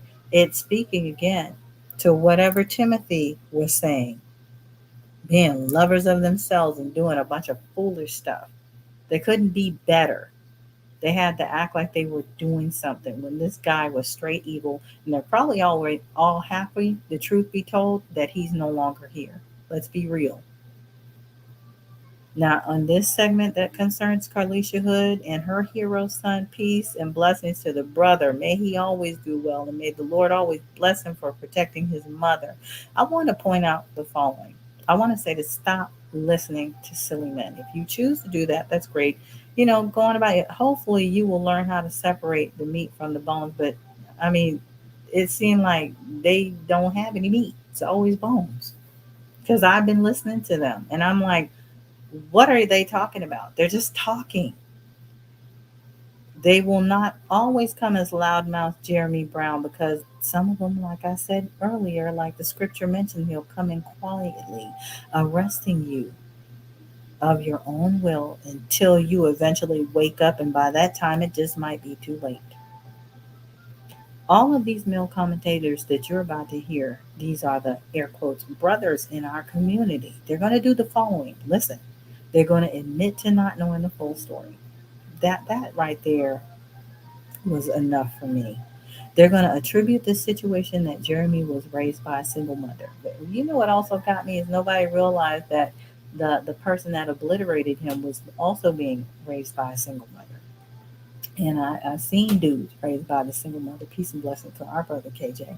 You know, we see as men standing up, doing things that they're supposed to be doing. Okay? Peace and blessings to my husband. Same thing. Okay? They attribute the exacerbation of the situation to both of them. Listen, if there's anything that I have noticed, and not, I want you all to know, I'm not a big person. I don't go into the red pill community. I have no need to. I think they're silly. Okay. But one of the things that I kept noticing that they were doing, that they were like, both of them were wrong. Absolutely not. They were absolutely not both wrong. Jeremy did not keep his hands to himself, and Jeremy had to find out the hard way. That heat, okay? That heat. They blamed her for not calming the situation because I know the scripture speaks of us having control over our own soul, and I'm trying to understand why she had to have control over her soul, not speak, not protect herself, not defend herself, and she also had to have control over his soul. And I'm going to tell you that does not work. Okay? They accused her of being masculine, accused her for not walking away, and accused her for not being fearful enough. Again, if you get your eyeballs scratched out, just know I'm not going to sit here and make you think for one moment that I'm going to be fearful. I pray for that. I pray to always be able to face the situation head on and use wisdom. Okay? If she had cowered down, that did not prove anything because he was a nutball. Okay? None of the male commentators that you're about to listen to held the perpetrator, Jeremy Brown, responsible for his flatlining. None of them. The trauma that he put into that mother and that child and what he put them through because he couldn't keep his hands to himself. He wanted to show out. Many of them took it as a joke. And I'm not lying to you. Wait till you hear this. One part I did not catch was a clip of Seed of Israel calling Jeremy's attack on Carlishia as a two-hitter quitter. I was done. And his miniature fun-sized and evil sidekick, Northgate, was talking about Carlishia's weight and how he was going to pray that she would be tossed up under the jail. I was like, again, these are the men that are sitting here telling you, I got scripture for it. I got a scripture for it. Got a scripture. I wasn't necessarily disappointed. Sadly, not hearing the brothers talking about that young brother that was arrested in Mississippi for shushing a white woman. Yeah, he was actually arrested. Nothing on them. Not praying anybody up under the jail now, are you? None of you ran to YouTube to report that the Tulsa race massacre victims had their case dismissed today. None of you were crying about the injustice of it all. They didn't run with that? Where were you when Susan Lawrence was only given $154,000 bail after stealing the property of the child, taking out the mother, and admitting to referring to calling them by derogatory racial names and using prejudice tropes, receiving no hate crime charges when she readily admitted to it? Okay? Where are your anger against your oppressor while you're sitting here with that mash mouth guy, mash mouth, stripe or whatever the gremlin? He's sitting here, the black woman is the devil that the Bible speaks of. And he must have taken your front teeth. You're just amazing. Not. Okay? Are you just so blind? Are they just so blind that they honestly believe that it is the black woman? Anyway, I want to get into this. I want you to hear some of the commentary. Today, we got to talk about all charges being dropped against Jordan Williams, the suspect in the New York City subway stabbing case, in which Williams and Victor Odorago got into an altercation, and Williams wound up stabbing Victor Odorago, killing him. This was, from my point of view, self-defense, but he was in danger of getting charged with manslaughter, murder, or something like that. But a grand jury declined to indict him. They said, nope, we're not going to indict him.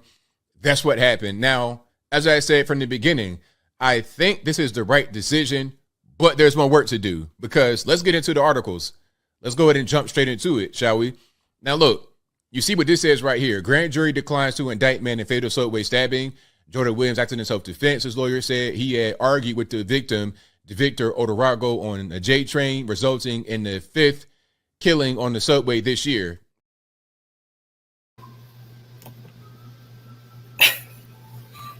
You already see those flags behind him. You already know what you're dealing with. He has a major pale following. Okay? He's talking about Jordan Williams. So Jordan Williams had taken out some guy earlier this year on the train. Almost similar situation. Okay? Had to do it. The guy punched his girlfriend and came after him. He had to take him out. Okay? Continue listening, because I've had to break these down. Also, the next case, Daniel Penny. Remember this. Also on the subway, he was indicted by the grand jury. Now, what Daniel Penny did was restrain Jordan Neely in kind of they want to call it a headlock. I'm not sure what that's really called that. It was just a restraint from the back when he was on the ground. Some say he choked him out, he killed him, all this and that. And the third, I think, if anything, it was an accident at best. I've not seen the tox report from Mr. Neely to see if there was any drugs going on that could have contributed to his death rather than a restraint from the back. But regardless of what, Daniel Penny is indicted and faces prison time over what happened. Now, I don't think Daniel Penny or Jordan Williams should face prison time from what I know about the situation. What he knows about the situation. Do you hear how he speaks? And again, he has a large following. Okay? Let's listen to what he has to say about Carlishia. Okay, really, truly, Daniel Penny, Jordan Williams, and also the Chicago case with Carlishia Hood, they were different. In the Chicago case with Carlishia Hood, you have an argument between two people in a restaurant just outside.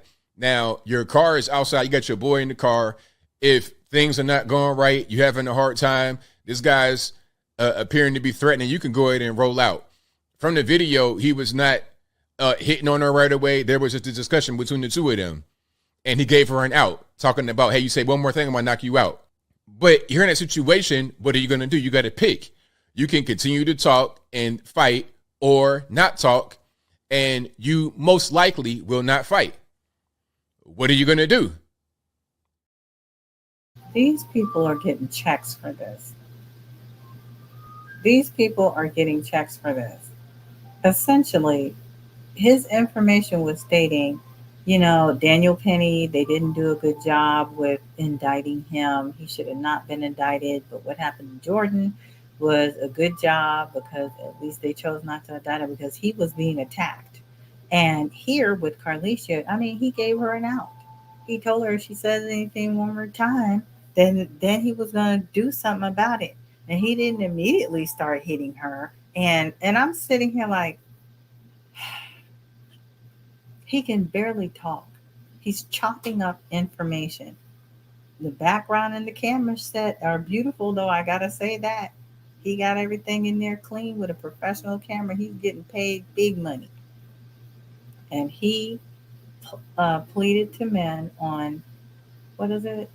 TikTok, not TikTok. What do you call that thing? Twitter. To black men need to leave the community now, because these women are turning their sons into bodyguards to have to protect them.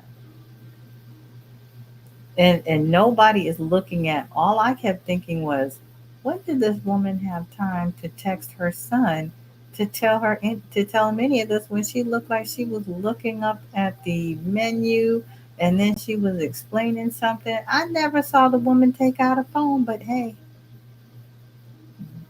you better submit because I got a twig and berries and I know more than you. Amazing. I want y'all to listen to this guy. We got a situation here with a Chicago mother who got in a real situation at a little deli. I think it was a hot dog stand area in the Chi. And when she went there with her 14-year-old son to get a bite to eat. But she left bro in the car. She goes in the store and she gets in a confrontation with a gentleman. Let me just play the video. Get your food! Who? Get in the car? Who? Nay. Get your food! Get your food! If you say one more thing, I'm gonna knock you out. Oh my grandma, say one more thing, I'm gonna knock you out. Get your food! Who? Get in the car? Who? Nay. Get your food! Get your food! If you say one more thing, I'm gonna knock you out. Oh my grandma, say one more thing, I'm gonna knock you out. Get your food! Who? Get in the car? Who? Nay. Okay, and just in case you're asking, hey, lady love, some of these are blurred out, okay, because they weren't pretty. I just didn't do it with the first guy. I can't stand the way he spoke, but it's so easy for them to call us names. So I wanted you to listen to that part. Here's the next, part 2. Now, the mother here, I don't know who was in the wrong or wrong, but I can see the attitude in you, lady, Carlishia Hood, the masculinity that exists in you, the pridefulness that exists in you. The man is doing all this in front of you and you have no fear. That's problems for me, ma'am. Even if you had a gun on you or your son had the gun and you were texting your, ma'am, that's time for you to leave or shut up. Shut the hell up, bitch. Damn, black women, you do not have to fight every goddamn battle. I am tired of this. Everywhere I go, there's a black woman who thinks she has to be the end and be all of everything. For once, exude your femininity. God damn. Yes. There's a man that's telling you to get your food, shut up, for everything that you're about to pay for you and your baby. And he's telling you get your food. And if you say one more thing, I'm going to knock you out. I swear I'm going to knock you out. And so, but what you see, you saw some of the points that I mentioned earlier. Nobody's going to say anything about him. They are just going to keep going on her. And I'm sitting here going, well, what am I seeing? Because when I saw her, she looked like a sweet lady who was going, it looked like she was explaining something that, well, we were talking about, lady, get your food. And somebody actually called into, I think it was Paris Milan, and said what happened was that's a place in Chi-Town that actually has food already prepared. So she was asking for a distinctive order. And I think at the time they had gotten it wrong. Do you see how easy it was for him to say, shut the hell up, bitch? Did y'all hear that? It's just that easy. It comes out like oxygen, like flowers, like honey, whenever they call us bitch. Whenever they say that, it's just that easy. Nothing stops it from reaching full maturity by the time it hits their tongue when talking to you like that's your name. Remember the group of young boys that said we need to stop acting like that's not our name? I said, oh my God, I see why things are happening and young men are leaving the face of the earth. We got mash mouths over here saying we are the devil, that that the biblicals speak of. That's what we do. We are the devil. I can't find that nowhere in the scriptures, but hey, that's what he said. That's who we are. And we're supposed to accept that. Listen, let's go. He called him a B. He referred to Jeremy Brown in the first one as a gentleman and calls Carlishia Hood a B. Let's go. Nothing. Loudmouth, starting trouble. And again, the dude probably was the one who started it and reckless, but you amplify it by keep going, because if pretend he's a bear, he's a grizzly bear, he's about to chew you. So if a grizzly bear starts trouble with you first, you think you're in the right to stand there with that grizzly bear and go toe to toe with the grizzly? No, bitch, you shut up and you leave that vicinity quick as possible and you go get your husband, and there's another domino effect. Where is the father? Where is the father or the father figure? And we don't see these problems. We skip past it and we come try to be the hero with the cape. No, there is no cape on this video here today. There's a lot of problems.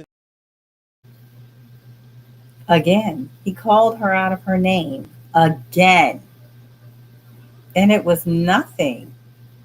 Where's her husband? Let me ask y'all something. How many of you think that your fathers and uncles and brothers and husbands and significant others could be on a trip, could be in the hospital, could be somewhere having to take, and you should not have the freedom to go out and go grab a quick lunch? You don't know where her and that child came from. And that child said, "Mom, can we go to Maxwell Street?" Because, your kids will do stuff like that sometimes if you're traveling and you're coming back into town. If he was in the band, if he had to go on another set because the young man is an actor or something like that. Thank goodness, KJ, to put that information out, because I did not know that. So all this no, they did have a report on it too. So all this stuff is happening, and you should not have the freedom, because you should see him as a grizzly bear. Why? He wasn't so grizzly when he got flatlined, now was he? Where's the grizzly? Our grizzly bear went down at the hands of a 14-year-old, because that's what he chose to do. He chose as a grizzly bear to attack that young lion's mother, and the lion took the grizzly bear down.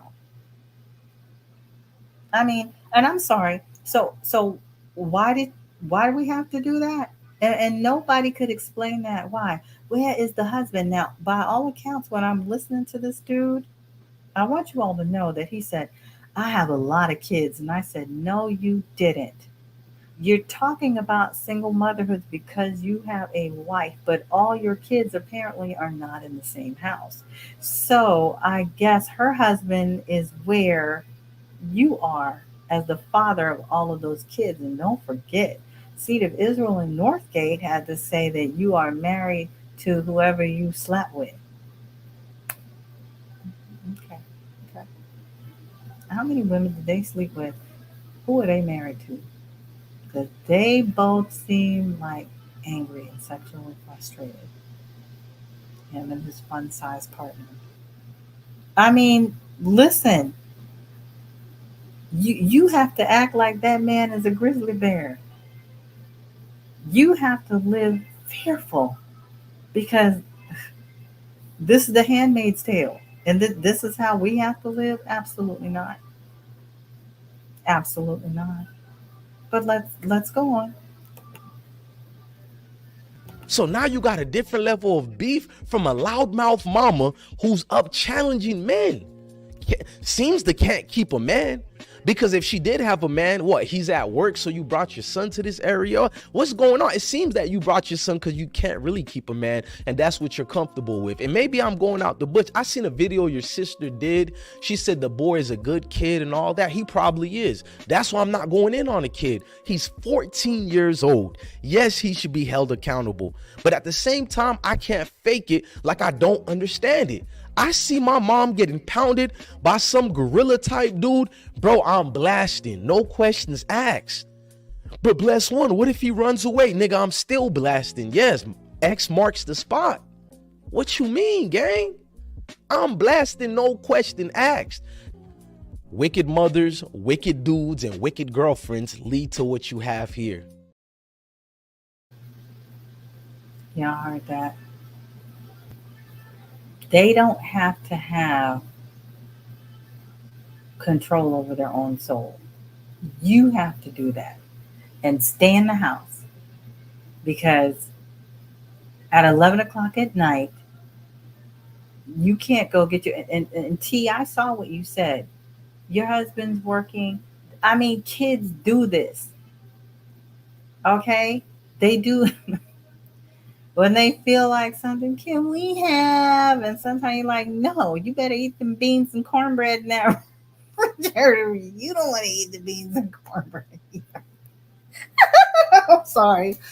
That I don't even know why that tickled me. Let me get myself together. Listen, it happens. And the fact that they're going to sit here and defend this tiny tart of a demon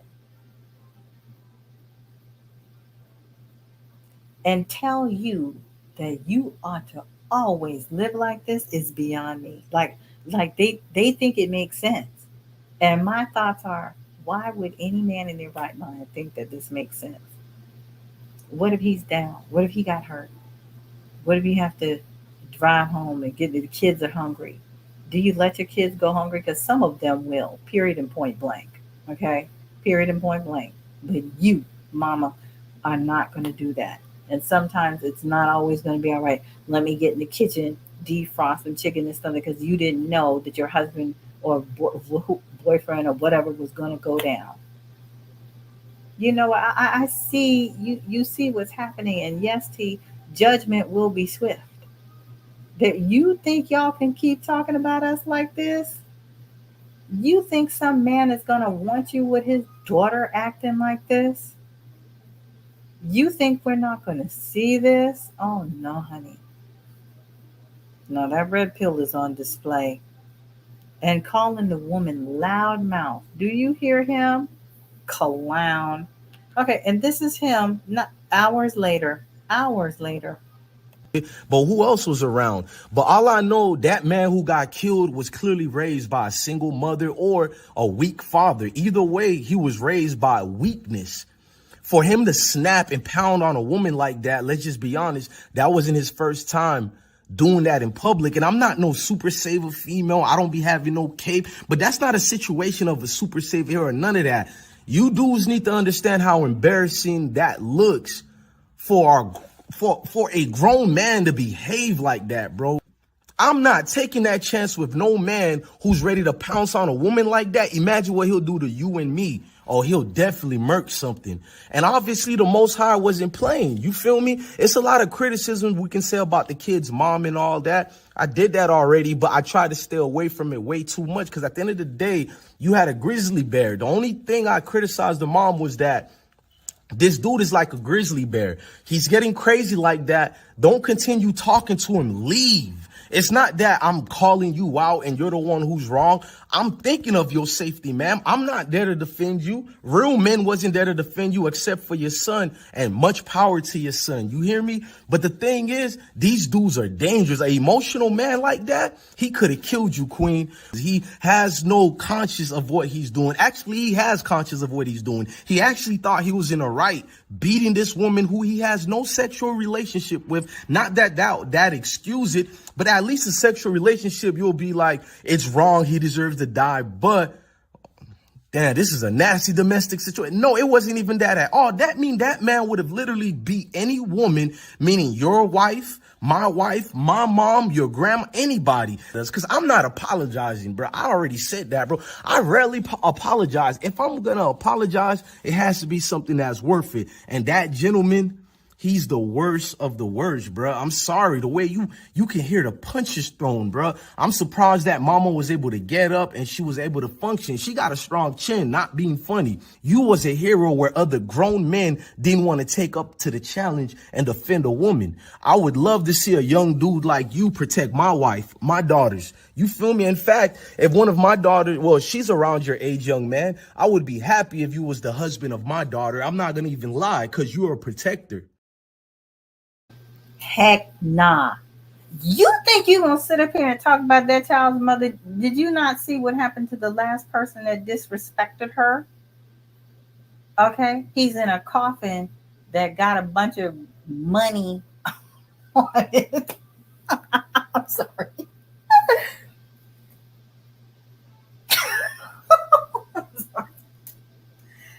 That casket looked ridiculous. And I was like, y'all, so this is the cute thing to do now. We're just going to paste pictures of him up there with money all around it. Child, stop it. Right, Eve. Eve, I saw your comment earlier, like these dingleberry males think that your husband is going to be with you 24/7. If he's with me 24/7, when does he go to work? Because I don't remember hiring him to be my bodyguard. You marry him to be your husband, which means he has to support.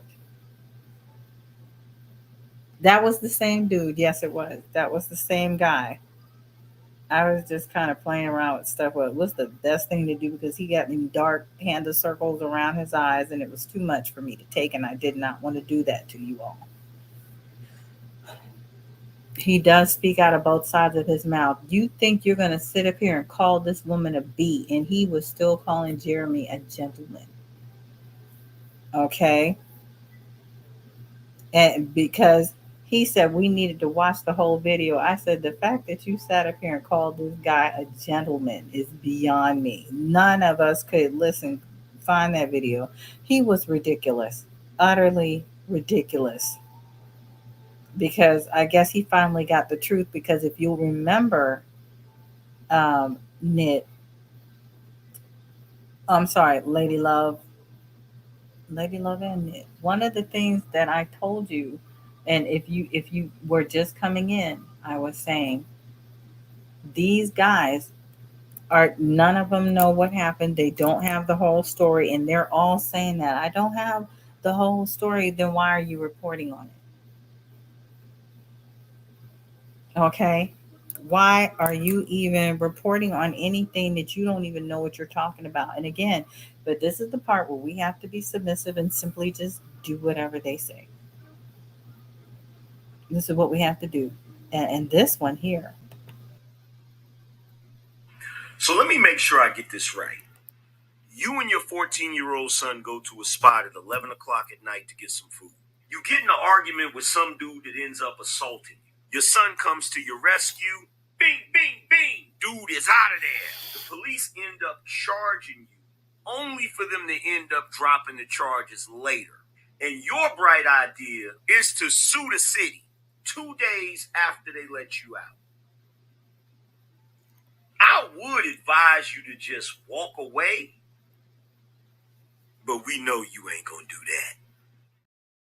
that. Why should she? Why should she have a defeatist mentality such as yours? Why should she walk away? Okay? The reason why she is doing this, because there was so much of the foolishness came out with, well, they dropped the charges doesn't mean that they dismissed the charges. But if you listened to the information that was provided by the attorney that was sitting out there with her during the press conference, they dismissed the charges. And that can also happen even if she were to go to court after first being charged. And when she went to court, a judge can do that all himself. So thank goodness. I don't know how many of you know whether or not this Pelican has a law degree of any sort, but it doesn't seem like it. So let me just pull up the information that I have, that the prosecutors did drop the charges against Chicago mom, 14-year-old son, in the shooting of a man at the hot dog stand. And I did ask, what was the difference between dropping of the charges and dismissing of the charges. Put that in. Nobody could do that though. Notice that?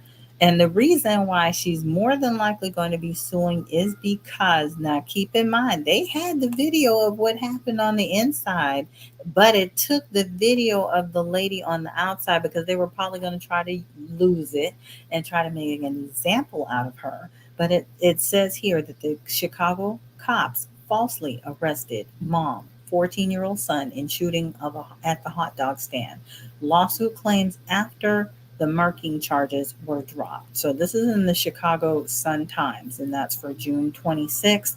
And it says, in light of emerging evidence, today the Cook County State's Attorney's Office has moved to dismiss the charges against Carlishia Hood and her 14-year-old son, the office said in a written statement. Okay? Based upon the facts, the evidence, and the law, we are unable to meet our burden of proof in the prosecution of these cases. No, them people were coming up there giving y'all the business, okay? The statement didn't specify what the new evidence was, but it comes after the video surfaced over the weekend that appears to show Jeremy Brown, the man who was taken out and flatlined, punching Hood immediately before he was shot on June 18th. Now, remember the clown we just got done listening to, not the Pelican, was the DJ dude. He had no apology for Carlishia. But that was indeed, some of the stuff that he was saying was how he punched her once. Nobody's saying anything. And then here's this angry one over here, angry man. He's over here telling people, I would advise you, boy, sit down. Go listen. Go take your angry self somewhere and go sit down. Okay? Because you know not what you speak. Just shut up. Let the people who know what they're doing talk. All right? All right. Now for the mindlessness of the brotherhood. These are, again, air quotes, these are the brothers in your community. Listen to what they got to say. These are people professing to be Israelite. This disclaimer, I'll go ahead and tell you what was going on. So, apparently there was a brother and a sister who had an altercation at some kind of fast food restaurant or something. Complete two strangers. All right. Don't know how the argument started, but the dude ended up hitting the lady. Apparently she was overweight, because you can see her in the picture afterwards and everything. But, I'm going to let you see the video. We're going to show you what could have been avoided, because technically both were in the wrong. The brother should have haven't even let it got that point. She just walked away. All right. But the brother ended up getting shot by the woman's son, 14-year-old son. Because the 14-year-old, the woman of the 14-year-old boy told the 14-year-old boy to get the gun and kill him. Like this brother probably was raised by a single woman, a single mom. And I'm not, Israel, don't get me wrong, I'm not saying that all single moms are bad, because if there are single mothers out there that will hold their children to the fire, all right? All praise for that. But collectively, these kids are they raise themselves pretty much. Dude, you can tell he's emotional. You can tell he's effeminate because just the way he looks and everything, the way he's talking. Again, he was raised by a single mom, but so was the guy that obliterated him. What is the point? The point to me is that he can't control his own soul. But I wanted to get that piece of information there. I was kind of shocked to even see where Seed of Israel was saying, not all single mothers are bad. But I'm going to need him to get a better microphone. I don't know what's going on, unfortunately, and I wish somebody would take the microphone away from the fun size evil partner. So let's go to his part. That dude's blood is going to be on the brother's hand. Now I'm gonna say something too that also this woman is the classic sister. Mm-hmm. Woman, you can't beat no man.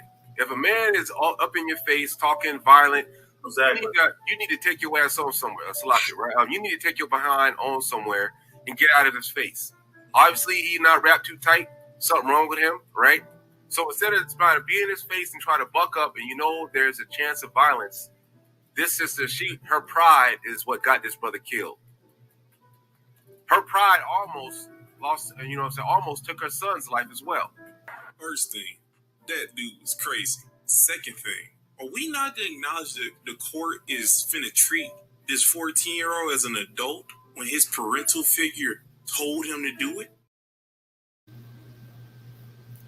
What? Eve, I'm just sitting here. Listen, when I tell you I was just trying to this was difficult. Remember, I keep telling y'all, oh my God, my stomach, because it's always too much information. It's too much. And it was like it kept coming bit by bit. All of this happened because I was like, well, I wonder who's saying what. And then I was like, let me go see what they're saying, because it's pertinent that I know. And the fact that they had women in there, they were kicking women out that were disagreeing with them, because you can't disagree with them. If they came over here right now and disagreed with me, they could type whatever they want to do in that chat. Y'all do whatever y'all want to do to them. But I mean, the thing still remains is, as I said earlier, you cannot outthink me. And the point is, when you're dealing with women have questions. That's why husbands have wives. Women have questions. And if you can't answer her question, or at least think about it, you're going to be sitting here going, you know what? Why would you just do that? Why would you put that circle inside of a square? And if you decide to do that in the side of our home tomorrow, how much is the insurance going to cost? Things that you may or may not think about because you didn't share that piece of information with her. And then you want to blow up because, oh my God, you heard a soft female voice asking you a question, and that's what he kept doing. Wait until you hear what he says. Does anybody remember when Carlishia told her son to go to the car? She said, go to the car, go back to the car. And you will also hear Jeremy say, go to the car. Who? Well, Ninja, you know you didn't ride up here with me, and you know I'm not talking to you. So why are you asking me, go to the car? Who? I'm apparently not talking to you because you told me to be quiet anyway. And so now I'm not talking to you, and you want to know, go to the car. Who? Did you ride in the car with me? Let's be for real. Somebody like that wasn't going to calm down. And come to think of it, he never did get that hot dog now, did he? And y'all heard when Minnie Seed said that woman's pride got that man taken out. That is not a man. Her pride did not. What got him taken out was his behavior. You'll know the next time that you ever put your hand on somebody's mom, and fortunately for everyone, you will never get an opportunity to do that again. All right. That was insane. Here, listen, more. Listen, there are women listening to these there are women listening to these folks. Okay, listen.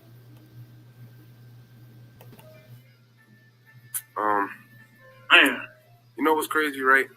The scriptures say, "Thou shalt not murder," right? That's what the scriptures say. That's a commandment. What that mother did is told her son to murder that man. That man died from 2 shots in the back. Right? It wasn't, the man was trying to flee. It wasn't like she was in any she wasn't in any more danger at all. Right? The man was fleeing the situation. She got punched in her mouth because she couldn't shut up. The scriptures speak about, right? Women are not supposed to be like that toward any man. It doesn't matter what it is, right? Albeit the dude should not have punched her in her mouth. She should have been smart enough to determine that situation was going to become violent, and she should have backed away. But now it seems that our women are so manly that they think they can beat a man, and surprised as hell when a man punches them in the mouth.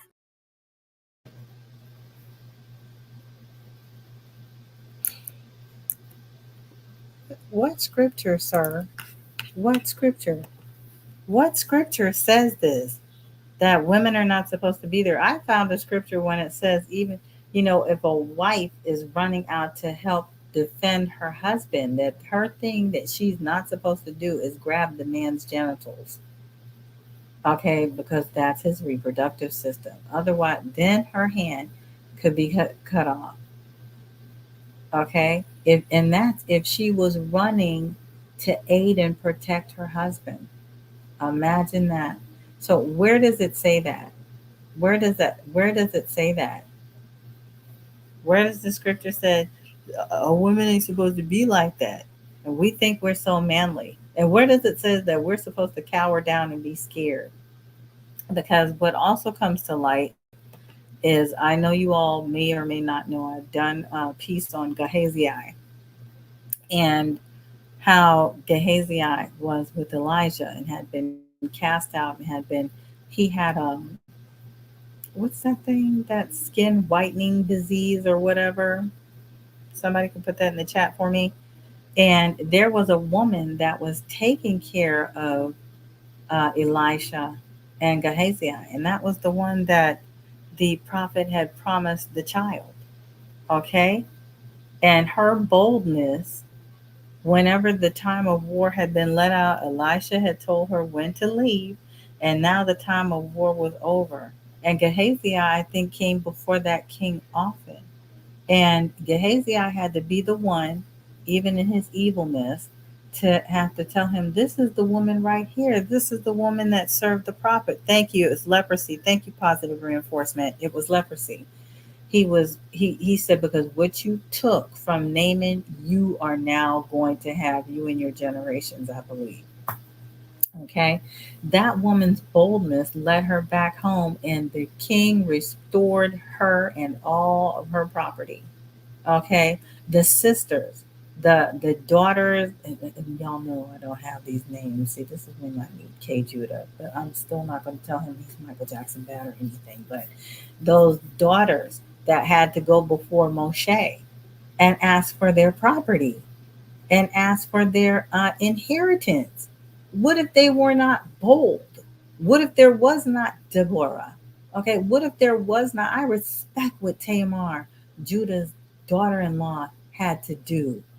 After she saw he didn't keep his part of the deal, go put on your mourning clothes and, just go and live in your father's house. And then when my other son grows up, I'll give him to you. Well, you didn't keep that deal. You gave him to somebody else.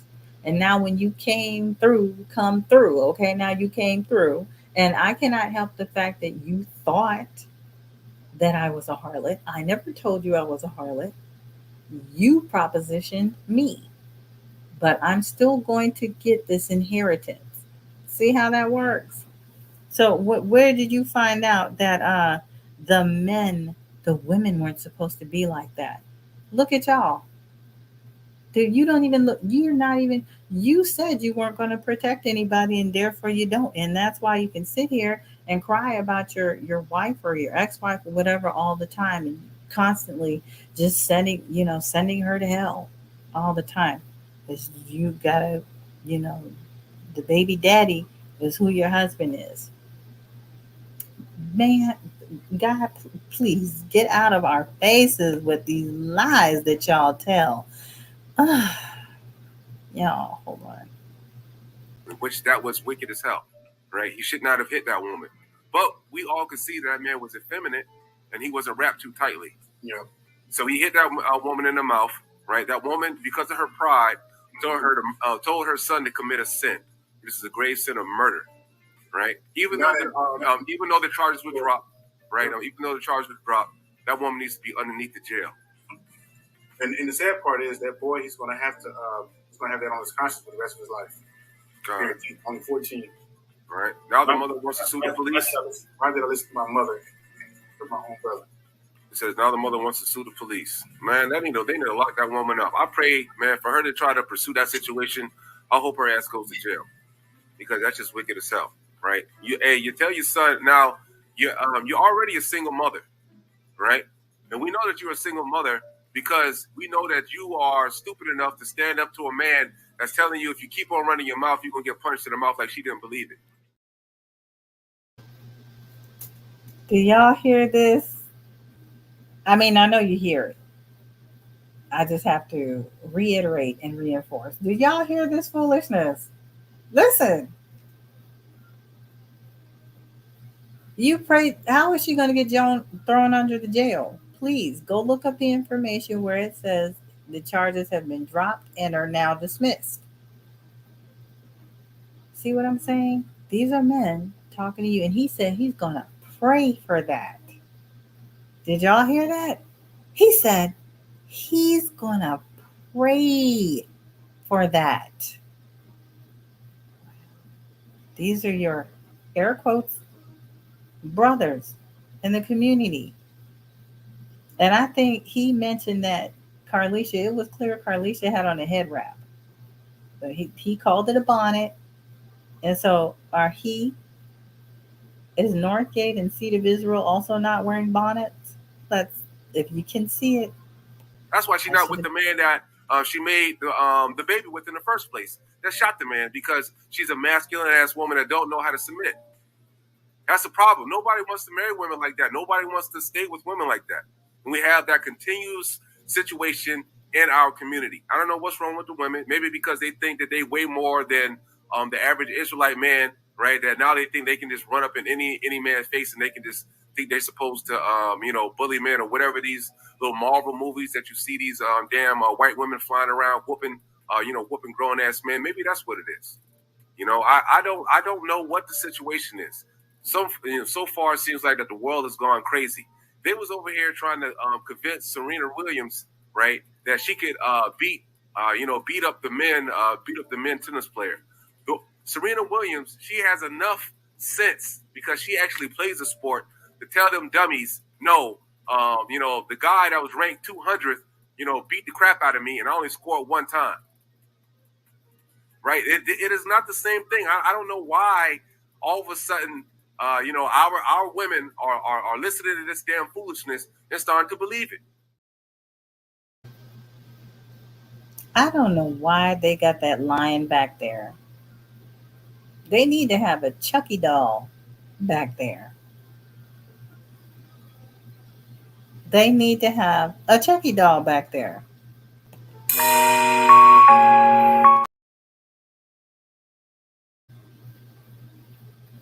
No, you're not no damn superhero. You're not Wonder Woman, right? You're not Captain Marvel or any of these other women that think they can just throw men around. Yeah. And the fact that the boy had a gun, where did the boy get the gun? A 14-year-old kid is not. No, the woman told him to go get it. I want you to go back, right, into the video that we just played. She just told the son to go get the gun, in case you didn't hear that, right? After the altercation was down, it just continued to say the dude that was saying that the video, that after he was running away, the woman told him to go ahead and shoot him again. All right, so I need you to pay attention. That one thing was obvious, that woman did not give two craps about her son. If she did, if she really cared about her son, she would not have told her son to go get the gun and shoot that dude. All right, go get the gun. And that's when the dude was talking about, girl, you better say it again, you better mind your mouth.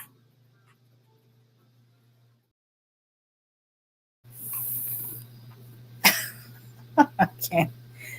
He is just somebody that just talks and talks and talks and talks, but he's never saying anything. Am I the only one that notices this? Listen, we're going to do a quick break. I'm going to need y'all to understand misogyny, especially whenever you see him on the mindlessness of they call themselves the brotherhood, but I'm just like, I just see incels. But hey, to each his own. Whenever you see him, understand misogyny because he's giving it to you 100%. Break time.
Y'all, thank you so much for your patience. As always, I appreciate you for being available to me, but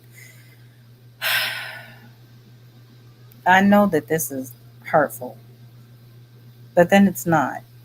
They always showed us their butts. This is what we're seeing. And they're showing you they do not care. These are men that are in our community that are sitting here saying that you are the devil that the Bible speaks of. Charleston White.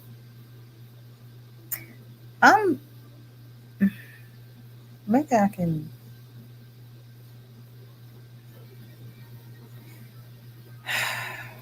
Again, let me wait. Okay, I want you to understand misogyny. What I'm gonna do about Sophia?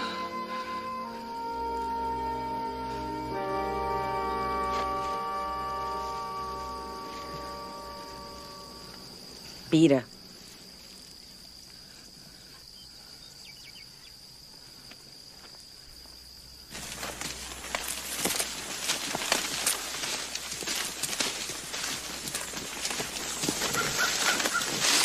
You told Harpo to beat me. It was that mule, Paul.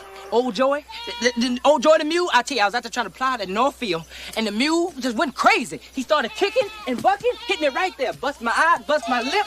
All my life I had to fight. I had to fight my daddy, I had to fight my uncles, I had to fight my brothers. Girl, child ain't safe in the family men's. But I ain't never thought I had to fight in my own house. I loves Harpo. God knows I do. But I kill him dead before I let him beat me. And that's a hoof print. Does it look like a hoof print, that, Paul? No, that looked like a fist print. Right? No, sir. No, sir. Ain't no fist touch my face. Yeah. No, sir. Now, you want a dead son-in-law, Miss Seeley? You keep on advising him like you doing.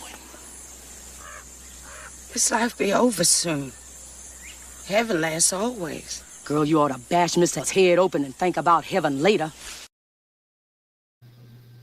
Understand misogyny, okay? Understand it. It is the hatred and contempt for prejudice against women. It is a form of sexism that is used to keep women in a lower social status than men. This is not how the Most High designed it. Okay, yes, he did say that I'm going to increase your pain in childbirth, and your desire is going to be for your husband. He's going to rule over you. But when we look at Abraham and Sarah, we look at Tobit and Chama, when we look at Jacob and Leah in the end, these are partnerships. Okay? These are not men that hated women and hated children. These are men that you heard about the love that they had for what came from their loins. Okay? And in the beginning, we understand with Jacob why it was going to be Joseph. But he still left behind a wonderful blessing to Judah with the words that he speaks before his passing. We got to be better. These guys got to be better. If you hear men talking like this and you're sitting here following them, I suggest that you think again. Okay? I suggest that you think again. This is ridiculous. This should not even be happening. And I play that part of Sophia in Color Purple because when she says, all my life I had to fight my uncles, I had to fight my brothers, I had to fight my dad. And she said that as a girl child ain't safe in the family of men. I loves Harpo. She loves Harpo. And for those of you who saw the man, she loves her husband, but she will kill him before he touches her. Why does she have to do that? Because you saw how she was when her and Harpo come together and they had a true love. And you even see in the end how jealous of it Mr. was of that. And when I look at mini Mr. over there sitting here talking about some woman got punched in the mouth and blah blah blah, he's happy about that. That's misogyny. When you're looking at Northie, that's misogyny. When you listen to see that is misogyny. You heard that, DJ? That's what they were happy about it. And then here that DJ had the audacity to want to set his daughter up with that woman's son. You called this woman a B numerous times. Okay? No. She don't want your daughter nowhere near her son because her daughter, you are the seed. She is the seed of you. No. Disrespectful. Sheila's righteous retort is enough to take you out when you think about it. This life will be over soon. Heaven lasts always. But you didn't see Celia like that in the end. When Celia becomes to, starts to come to the realization of who she is, which is why I don't understand when you heard that guy saying, we got to take out all the black women. Listen here. Something you don't know and don't realize, Joker, is you could get a woman when she's 1 year old and raise her up. Sit there and think that chick is going to sit here and think she's going to just serve you a certain way all the when her mind comes to her, she will leave you and abandon you if you aren't worth the ground she walks on. Okay? I love when Celia matures and comes to herself and tells Mr. Off, not just because she can, because she has been mistreated. And she makes that decision to recapture her life. And fearlessly, she puts herself first. Okay? I keep thinking about how the years we faced denial, the stories of harms and atrocities committed against black women and our sisters, our foremothers, our mothers, our grandmothers, our great grandmothers. See, they're not going to tell you everything because there's a shame associated with it. And our aunts and how y'all said it wasn't, many men would say it wasn't true. And I was talking to one of my dear brothers and he said he didn't believe it. He didn't believe all this stuff happened. And I had to explain to him, yes, it did, because I'm not one to back down from it. I'm going to tell you the truth. These things happen.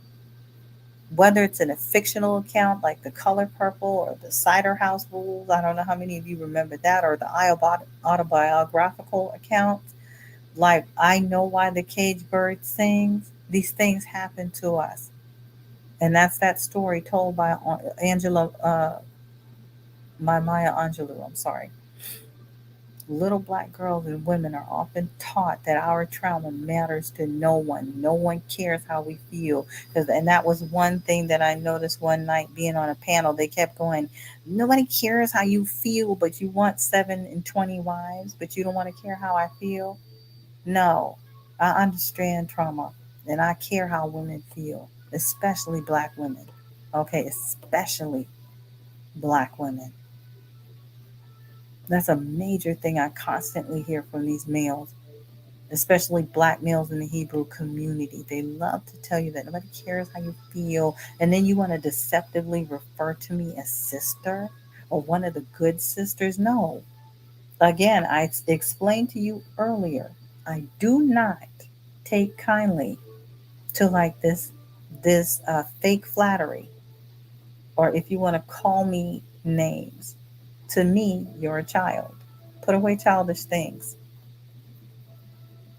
When I hear that stuff, I hear manipulation. I don't like to for people to try to manipulate me. I get in a certain way. You won't know it, but I'm just letting you know. And then you want to sit here and try to separate us from any element of our femininity. You can't. We still have logic. I actually care about black women. I understand trauma. I'll come to the realization as black women knowing that men, you know, that we've loved and run to your rescue and we show out and show up like so many did for George Floyd, and then you getting hit and pummeled in the face with rubber bullets on purpose. We put ourselves in harm's way. I have one brother, talking about his sisters showing up for him when the cops tried to pull him over. No, they came out. They put themselves in harm's way to protect them, knowing that we are the recipient of all of your disrespect every day. You're going to pay for it. And especially the treasonous attempts and the manipulation that you have to try to make people believe that we are the devil that you deal with every day. And these people are finding out, these Gentiles are telling you that you are lying on us. They are telling you that. When I look at our sisters, the way we instinctively just cover up our pain, like it's like a secretion that oyster emits whenever it's trying to mask an irritant. We are constantly being brought to shame before the world. Despite our willing sacrifices, our wisdom, our talent, our beauty, our climb, our come up, it's like no matter what, pimping your youth, vulnerability, taking your energy is something necessary for monetization. Okay, that's why they talk about us all day, crying about us all day. This is how they make their money. They're still pimping. Their inability to accept responsibility for it, and they put that out into the world, you're going to pay. You're going to pay. And Northgate, I'm going to pray that you get cast down for the same prayer that you were praying against Carlishia. She did nothing wrong. You're a misogynist. I pray that for you, since you want to have prayers like the scripture says, since you got a scripture for everything. He who loves curses, so let him be cursed. Your day cometh. Your inability to accept responsibility for it, you all just continue to perpetuate this foolishness. They don't want to believe us. You don't want to believe Malcolm X in his autobiography with how we are treated. Will you believe the white woman who wrote at the dark end of the street detailing how black women had to kick off the feminists, the movements and civil rights wave against the white man who was assaulting them? And you know how they were assaulting them. No clothes. And especially when they would just come to lock you up. Or they come and pick these daughters of Zion up for babysitting jobs. While you all want to sit here and call us bed wenches. No. I'm not going to stand for it. She started to also mention how the states wouldn't bend to civil rights agendas. When that was happening, guess what they came up with? The Moynihan Report. That thing that y'all like to throw out was so that it looked like that they were hand-holding with the federal government. They came up with the Moynihan Report to take the blame off of the race system that they created and to make it appear as if black women were the failure in the black community. It was a distraction, but you all use it. They talked about Stokely Carmichael, who read it, and what he had to say about it. Now the black men in the Hebrew community use this information against women, against their sisters. They like to call us that.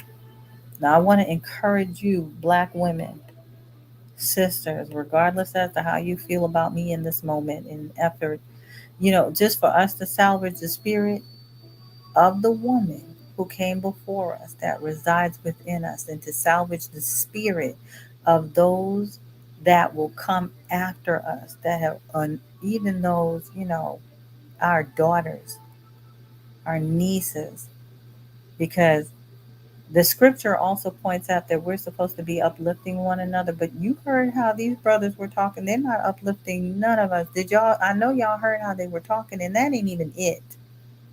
Okay? I have a kiss. Listen, these men, you cannot give them this. And this, I was trying to decide, should I put in a longer scene? For those of you who have seen Django, I want you to turn your eyes to the screen if you are not there now. Look at it right now. I want you to see the trust in her eyes during this time. This is the most powerful kiss to me. Facing the fear that the truth I discover.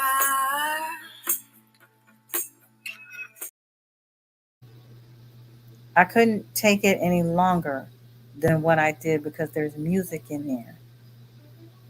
Did you? They are getting chased by the dogs.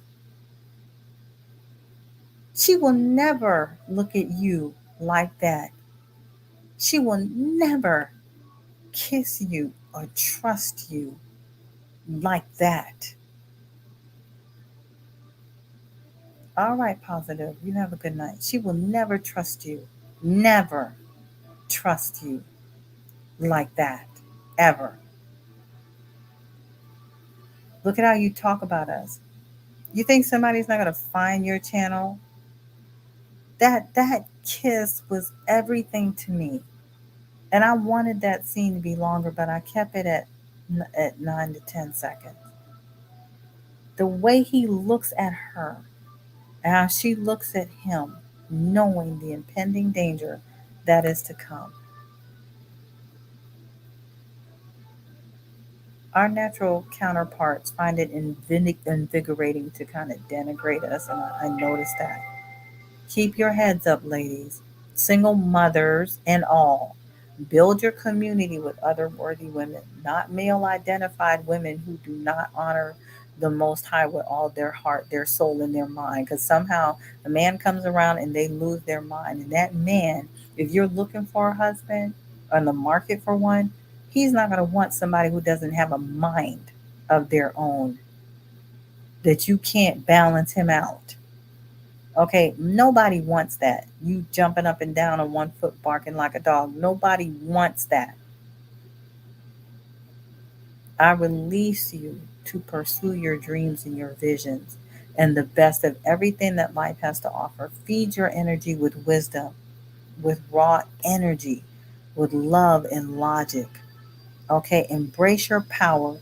Don't relinquish it to anybody. Your power is not to be relinquished. It's your vibranium. It's to be handed over with other power like Wakandan warriors.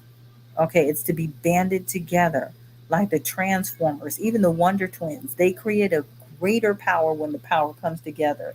You grab a hold of guys like that, listening to guys like that. He is an energy vampire. He will drain you and suck your energy out, trying to make you think you ain't nobody. And then by the time he drains your energy and you think you aren't anybody, now neither one of you have any energy to fight the actual oppressor. Do you see how that works? We're smarter than that, okay? Close your gates to the reprobates.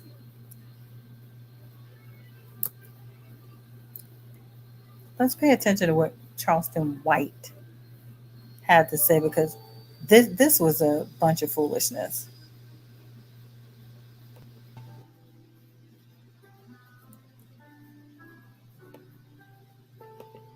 Martin Luther King, Malcolm X, Marcus Garvey. Man, none of these people have been accused of abusing women. Yeah, we fuck a lot of women, but we ain't abusing women. Some women are meant to be fucked on. Some women need their ass kicked. Some women need their pussy took. Some women need to be... They need it. But you know why? Because all women ain't women. It's some bitches. It's some hoes. It's some ladies. And you have to know how, just like she can identify these suckers. I'm telling boy, you better not look at all girls and females and think they're a woman. Bitch, prove to me you a woman. You telling this to people who don't even know how to decode a facial expression. Listen, scientific studies show that the male can't even determine if a woman trying to attract him or not. Man, listen. So they tell boys, don't hit girls back. I've been whispering in my son ear, go hit her back. Hit her, she hit you, you hit her back. And that's why you got to stay away from males. That's why you got to stay in a woman's place. You got to separate. That's why you don't live with them. That's why you don't live with them. Quiet and don't talk back to a man. Quiet and don't talk back to a man, because all the women before me that I saw gracefully, those were those kind of women. Her grace and her essence of a woman will shut his motherfucking ass up. Y'all are going to know that Charleston White is lying with what he's saying. The young lady in there that's doing the standoff with him is Princella. I love her. Princella, the queen maker. Peace to that woman, okay? She can read them like it's no joke. She does not believe in talking to stupid men. And I even have a gentleman that she suggested, but I'm telling you, I absolutely love this chick. This Charleston White segment was just, for everything that I've always heard about him, I was like, he reveals it. He reveals himself clearly. It's too much. The essence of a real woman come around, niggas pull their pants up, say, man, don't do that in front of her. Then it's naturally will be done it, because her presence of a woman, a bitch won't get that response. A hoe won't get that. That woman that made her son kill her was a bitch. That man with that 14, that was a bitch. Arguing back and forth with a man. I would have watched my mama remove herself out of the presence of a disrespectful boy, playing like he a man. When he responded to him. But a bitch got something to say back. A woman removes herself. There's certain things that a lady ain't gonna do. And when a lady walk into a room, men straighten up. I swear to God. Boys are misbehaving, but men straighten up. Now we talk about the effect when we still get away from the cause. So now, we just agreed earlier that women are kept out of the knowledge of a male.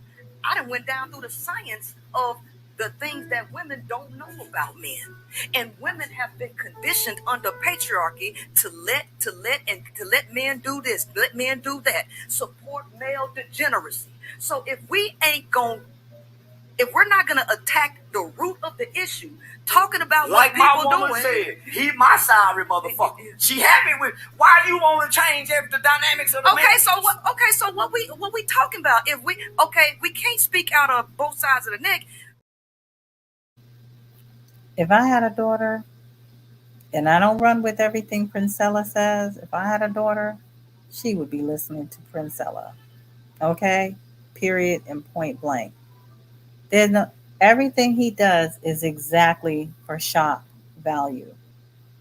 Okay? And he says that. But I'm sitting here like, this is just, it's too much. This is why I constantly say, do not sit here and deal with silly men. Don't deal with it. Remember, the scripture says that they sneak quietly into your house and then they run off with you. Is that what you want? They're traitors, headstrong, haughty, lovers of pleasure rather than lovers of Yah, having a form of godliness and its power. From such people, turn away. But if you want to listen to them, that's on your own. Get your eyeballs scratched out and your own will. Okay? I mean, seriously, this was utter foolishness. Listen, because I'm going to explain to you that's not true. When a lady walks in the room, men don't necessarily straighten up. They don't care. This is the nation. This is what they're breeding nowadays. They don't care. Here we go. Women got to do that, but it's okay. My woman accept my degeneracy. This is what I'm hearing. It's all the man's fault. No. I told you earlier. The people in this system are victims of this, the male and the female, because this goes against both the male and female nature. Who did this? First of all, the average male is not the creator of patriarchy. Y'all didn't create the religions. Neither did the woman. I don't believe in religion. I don't read religion. Hold on. This is what I'm saying. This ain't about you, Charleston. This is about the public. But hear me out about the public, though. So if they happy, why we need to change it? Or if they're not happy, why should we change, right? Why should we change? So we like dysfunction? Are we trying?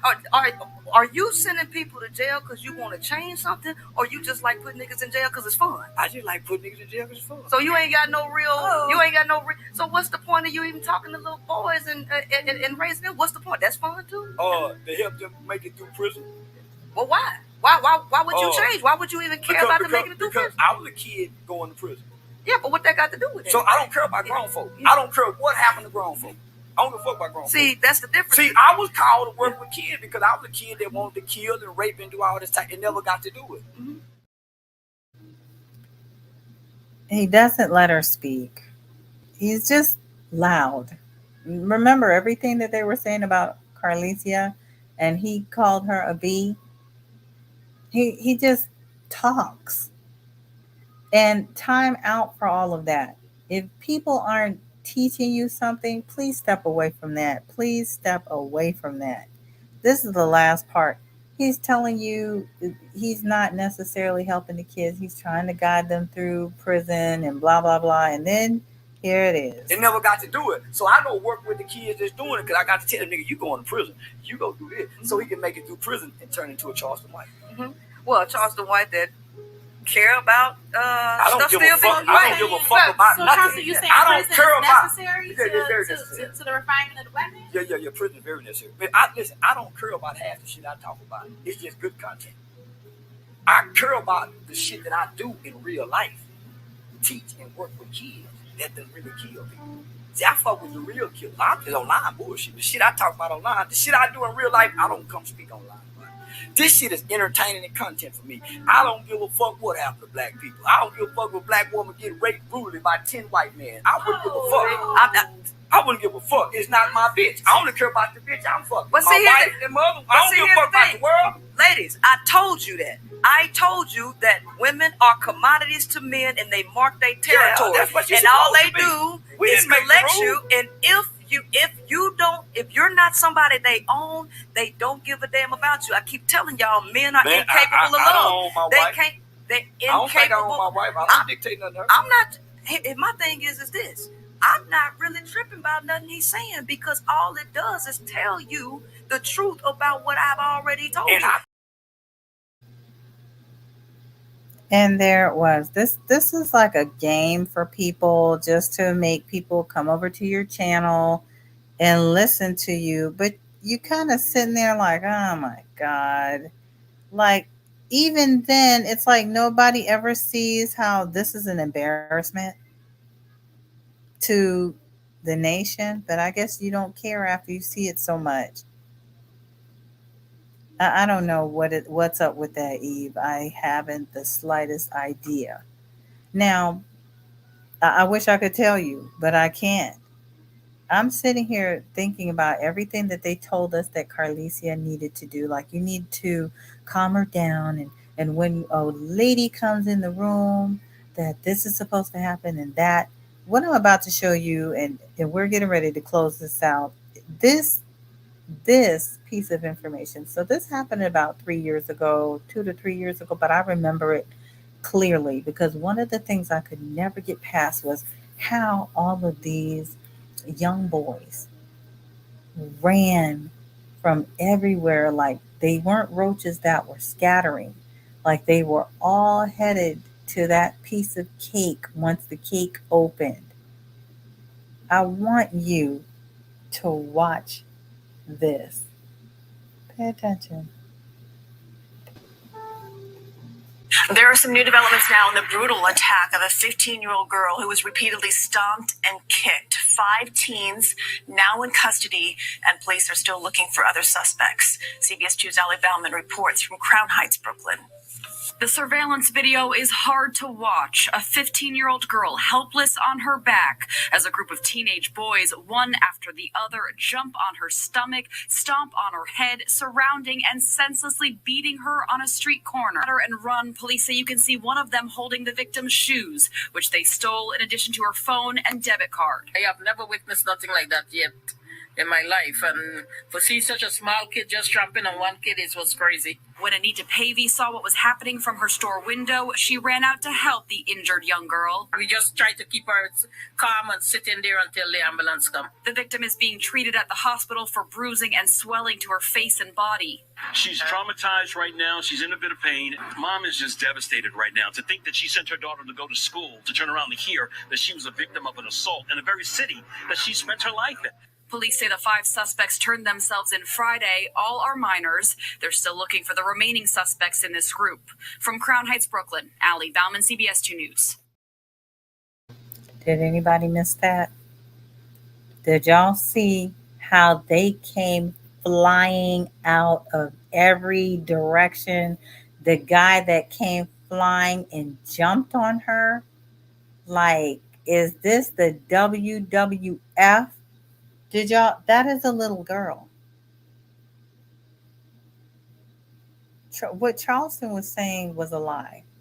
When a woman come in her very essence of being a woman, you need to stay in a woman place. You are a liar, because if that were true, then you would have grown up to be a better man.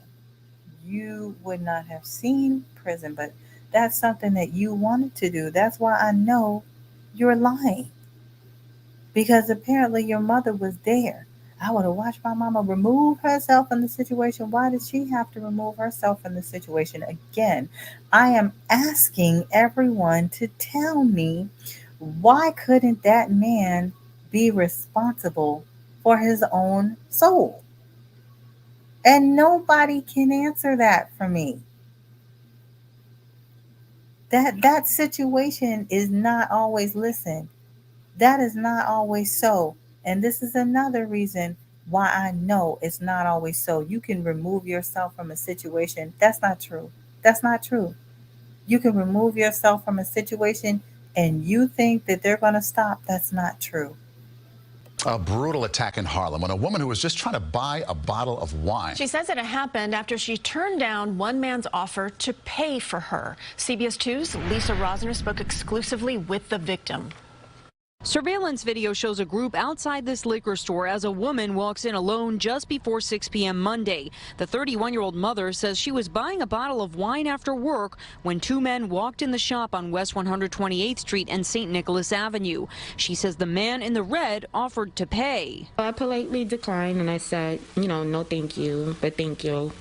Could pay for it myself. And I got ready to walk out. Before I walk out, he basically said that he felt like I thought that I was better than them. The men followed her out, she says, asking what did she want to do about it. I just asked them, I said, you're seriously trying to fight me? I'm trying to go about my business. She says they chased her across the street, kicking her, and one man actually bit her forehead, leaving deep wounds. She says he tried to bite her eye out. Others kicked her. To bite me and do that, maul me the way that he did, with me screaming and saying that I'm just trying to get my daughter, that's an animal. That's not a person. Witnesses tell me multiple people called 911. The woman was taken to NYC Health and Hospital's Harlem in stable condition. During the attack, she says her iPhone fell on the ground, and when she went to grab it, he pried the phone out my hand. He's like, give me your phone. She says afterwards someone told her to run because one of the men had done this to someone else before and could come back. The woman, who has not been able to open one eye, says the suspects need to be caught immediately so other people going about their day don't fall prey. In Harlem, Lisa Rosner, CBS 2 News. And police say they are looking for the men involved. She went to go get a bottle of wine. All she said was, no, thank you. I got it. I can pay for it. And lit in rage. They didn't stay in the store. They followed her out the store and then stole her phone. This is the kind of stuff, right, Eve? Yeah, why aren't they talking about that? No, but all of these channels that I showed earlier wanted to jump on Carlishia. And the mini evil one, he wanted to say he's going to pray that she gets thrown under the jail. It's like the things that they hate about Black women now are the fact that we are not very reactionary anymore. We don't care. Again, that kiss between Django and his wife, you ain't getting that. I mean, I don't see you like that. None of us see you like the man we can never trust. While you're sitting up here talking about Black women like garbage, traitors, treasonous, just like what was mentioned in 2 Timothy. perilous times. This is where we are. And they don't see themselves as a part of this. What they do is they see themselves as righteous men. It's going to be a sad day when you find out, no, that's not it. You're not going to see or hear other channels talking about this because, see, they sat up. That's why I was like, Charleston White is a liar. These are the things that are happening. I to sit here in that one report that I had done, where this boy and she was 26 and the lady he was dating was 26. He was 20. He just got out of jail. He was constantly cheating on her and told her he was going to take out his own daughter. And they said her body was twisted when they found it because she was trying to protect her children. He was actually trying to take out the child, and one of the other children went and ran up underneath the car. And he waited until the police got there to start doing that, to take her out. You don't care. So you talk to us and try to be like, something's going on with our sisters. It's not that we're masking what's happening. Is you cannot deal. You cannot have a conversation. You cannot be level-headed. You are just angry. Whenever you hear a feminine voice, it just drives you mad. It's just like, you turn into the little Hulk. And you blow up like a little blowfish and just get upset that something's wrong with you. It's like I watch Bakwash do that. The minute a woman comes on, like, oh God, these sisters. And it's like, calm down, Black Beetle. I mean, all the sister said was, okay, I have a question. And it was like, it's too much. It's too much. Liars. Listen. An update on a heinous attack caught on camera in Harlem. Police have made an arrest in the case.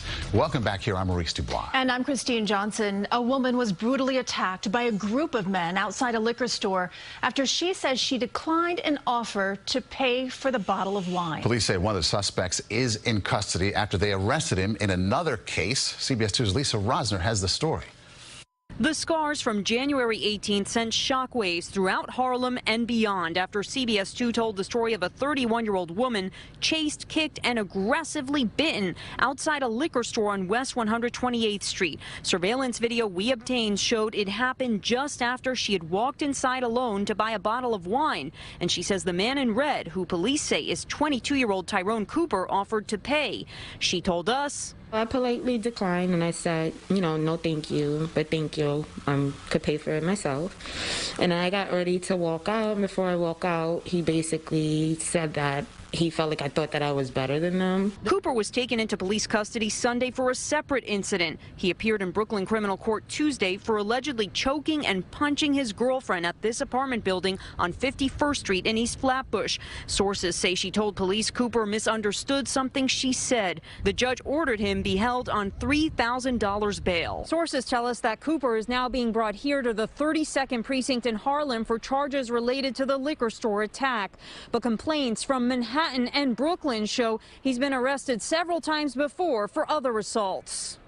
There needs to be some penalties, and he needs to be arrested and not back out on these streets. He needs to do some time. In Brooklyn last May, it's at the Clark Street subway station that Cooper allegedly asked someone for money, punched them in the face, and pushed them to the ground. He also faces charges of gang assault, menacing, and harassment in connection to a slashing at the Church Street station last year.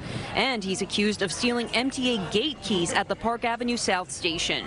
Now that Cooper is in police custody, the victim of the Harlem attack posted on Instagram, "I couldn't and still can't understand why so much rage." She pointed out that 2 other suspects in her attack have still not been caught and said, "I'm healing well and continuing to appreciate life as it is. 1 down, 2 to go." In Harlem, Lisa Rosner, CBS 2 News. And as for the prior arrest, Cooper's lawyer said he had been complying with check-ins for supervised release and pleaded that he not be sent to Rikers because he has asthma. The judge denied that request, saying the defendant's behavior was disturbing.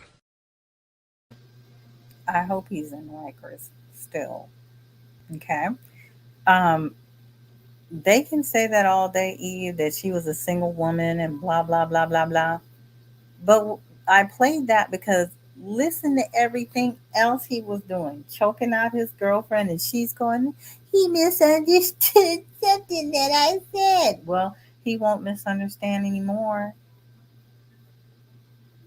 Riker as it is. And then they find charges in what was it, Manhattan or Brooklyn or whatever. Whatever. It's like he's just doing this all over the place. So who's there to calm him down? Then he's asking people for change at the bus station. I guess not at the what do you call it, the subway, punching them in the face. So you're going to sit here and tell me all we have to do is soothe the savage beast, and that's going to end that?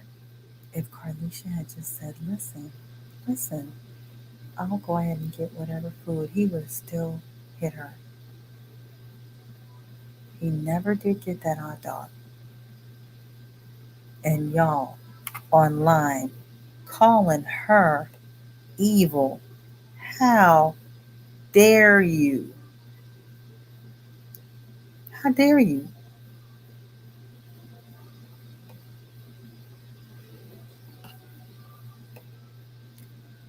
This one just happened.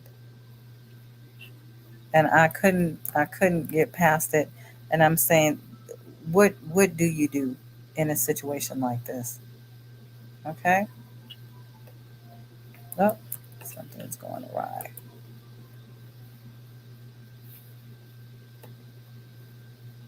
Hold on, you all. Just 1 second.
All right, family.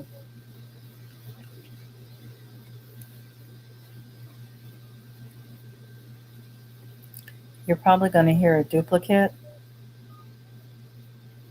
because the system is not allowing me out. Maybe the mindlessness reported me, but I'll be back in a moment.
Can you all hear me? Family, I don't know if you all can hear me or not. I kept trying to shut this down, but before I did, I wanted to just do one last item. I'm going to have information with regard to Carlishia's. Thank you, Obadiah, because I had to get my phone. I'm going to have information. You all hear me? Now I can hear me on the phone. Family, I don't know if you all can hear me or not. I kept trying. Okay. I'm going to have information with regard to Carlicia's GoFundMe. I would implore you to please give to her GoFundMe. It's very necessary. Okay? Because of what they had done, the police officers falsely arresting them in this matter, what they've done is put their lives in danger. Okay? Again, thank you, Obadiah. They put their lives in danger, and I pray that it's not so much, but that they can at least obtain adequate, decent housing, can go ahead and get things taken care of, because at the end of the day, how would any of you feel if you had to leave your home because of somebody like Jeremy Brown? Let's think about that and imagine him pummeling your mother and knowing that you would have done the same thing. This actually was something recent. That's why I wanted to bring this forth. This was very recent at a Social Security office. And what's the name of it? I think it's in Baltimore. So listen up.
If you'll notice, when you saw that guy come in, everything that all of the male content creators that I was showing you earlier, why didn't she back down? Why didn't she do this?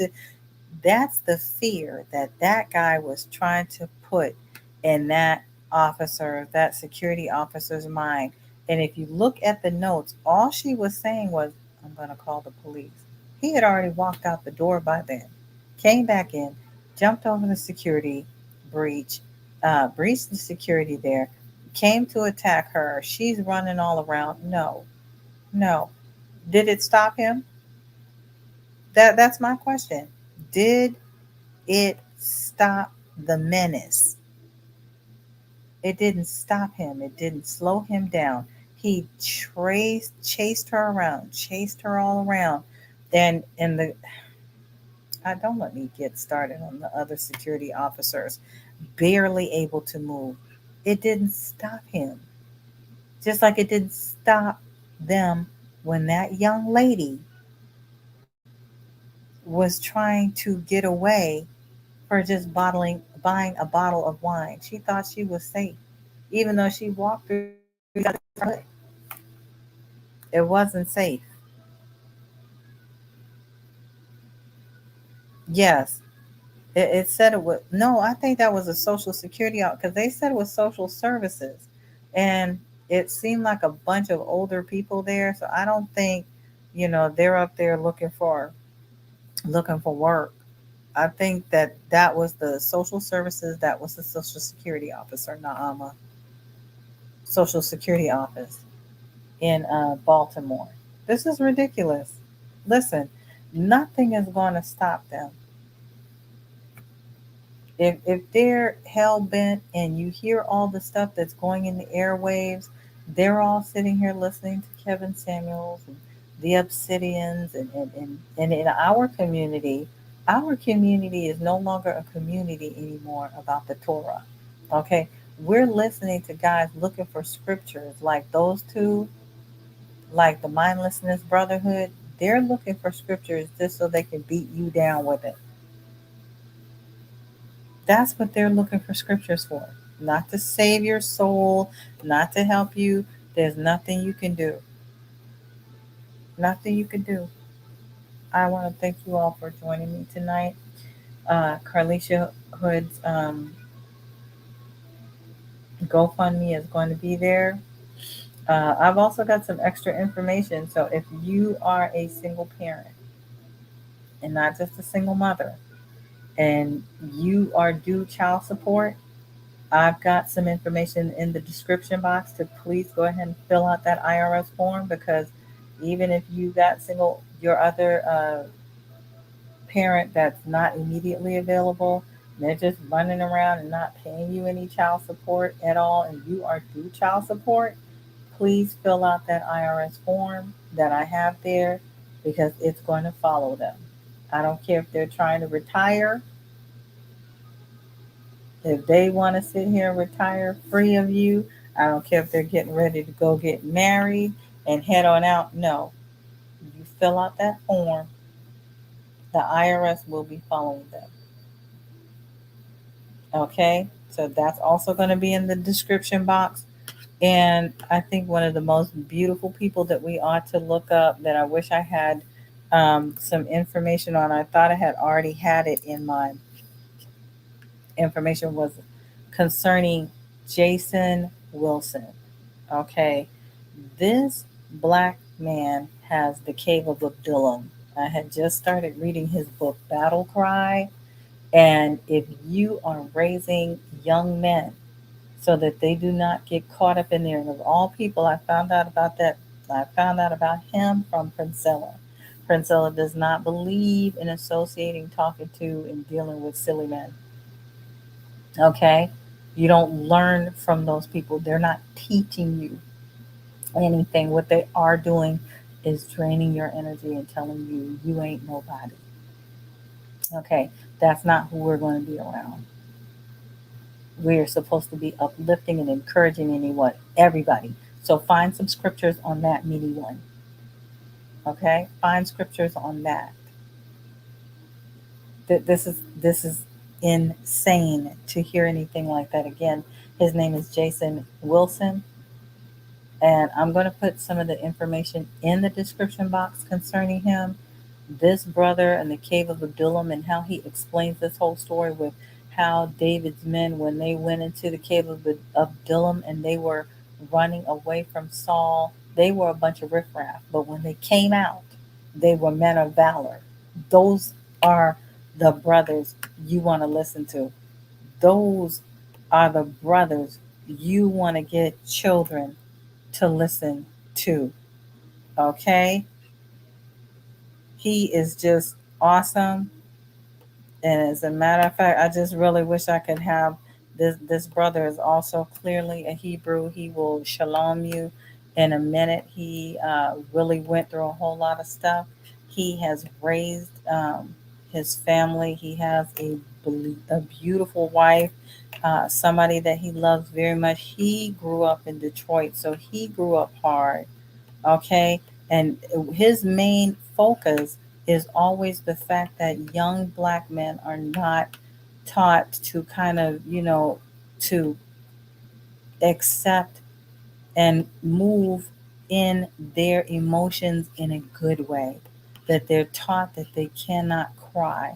And that's a part of the problem that we're seeing now. And so to these clowns, being a masculine man is somebody who does not cry, who disregards how everybody feels and blah, blah, blah, blah, blah. Nobody's paying attention to the fact that the hurt and the harm and the danger that it is actually causing our families from having to sit here and deal with men, hurting men like this. Okay? And just in case you don't know who he is, I'm going to show you who he is right now. This brother teaches martial arts. He is apparently excellent at it. They've got a major waiting list, and I think he was also featured at the Tribeca Film Festival.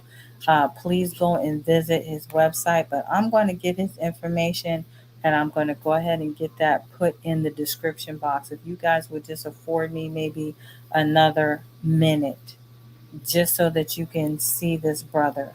I mean, I think one of the most beautiful things that I actually saw was when he videotaped his mother's final words of affirmation to him. And he hadn't always been a perfect son, but when I tell you that was one of the most beautiful moments, here this brother is now. Shalom. In my book, Battle Cry, I talk about the sea of your past and how you have to get across it in order to start your journey to freedom.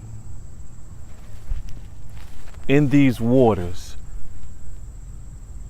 are childhood traumas, regrets, abandonment, fear of failure, you name it.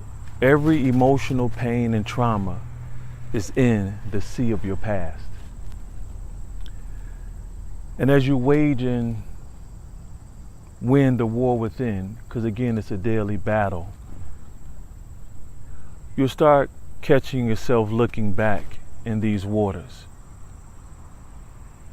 That's why it's imperative that you get across this sea so that you'll get past what happened in your past. This is actually the Detroit River. I'm at Belle Isle, very beautiful. Ironically, in these same waters, my beloved brother Larry, his body was found floating, lifeless. He was murdered, 1973. It wasn't until I was able to get past that and everything else that was in the sea of my past that I was able to finally start living from the good in my heart instead of my fears. I don't know about you, but it was a period in my life where I thought about traumatic events that hadn't even happened, all because of what happened in my past. That was all a result of me staying on this side of trauma. In Battle Cry, I teach you how to get on the other side so that you can start living to your fullest instead of being confined by the limits of your mind, or I should say your traumatized mind. So we all have to let go and live. Let's all stop allowing our trauma to time travel. Let's all let go so that we can live in the moment.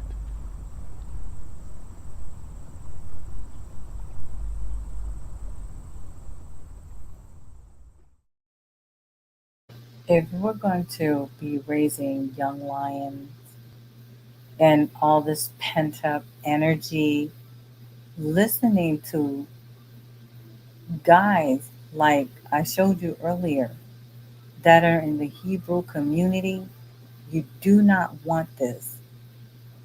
You are going to face failure. If there's anything that I can do to assist you, because I can't show you how to raise a man, but I've seen some great men come out of single parent households and single mother households. I did not know until I saw this brother that Lawrence Fishburne was actually out of a single mother household. And when he met him, he was moved emotionally by the work that he saw him doing at the Cave of Adullam. Okay? Stop listening to the people that I played earlier. These are not men. These are angry men dealing with trauma. And they don't know a way out except to blame Black women. So much that they are praying that women will be thrown in jail. They will call you masculine because you have an opinion. Imagine you have a daughter and she cannot even state her opinion without being shamed and being told that she's being masculine. That's why I told you I will not be shamed into this. I'm not going to be shamed out of it. You are not going to get me there. Okay? You need brothers like this. This is his mother's last words of affirmation, and after this, we are gone. Thank you, Jay. You just don't find a son like you every day, and I appreciate it, Jay. I appreciate you too, Ma. Everything you've done for me. I couldn't do enough. I couldn't do enough. You stood by me all the time, Lord. You've been a good son, Lord. You couldn't ask for a better son. No, you couldn't, Lord. He's been such a good son. Thank you, Jesus. Thank you, Lord. Thank you. You've been a good boy. You've been a wonderful child. All my life. All my life, Jason. You couldn't beat that. I appreciate it, Lord. But thank you so much. I needed to hear it. You knew you've been a good boy all your life. I had no problems with you. I was just thinking back to the time when I wasn't as good. Just being young. You have to be young. Nothing wrong with that. I knew you loved me. So it didn't matter. It was all right. Everything. No one could ask for a better son, Jason. No one. God knows that's the truth. One of these days, I'm going to have to go. And God will take care of you, and you got to know it. You've been a loving child to me. Dude, I appreciate you. I appreciate you too, Mom. God bless you, Jason. God bless you, Jason. God bless you, Jason. One of these days, I'm going to go home with the Father, Lord. Jason, I want to see you. You'll see me? Jason, just be good. Take care of yourself. I love you so much.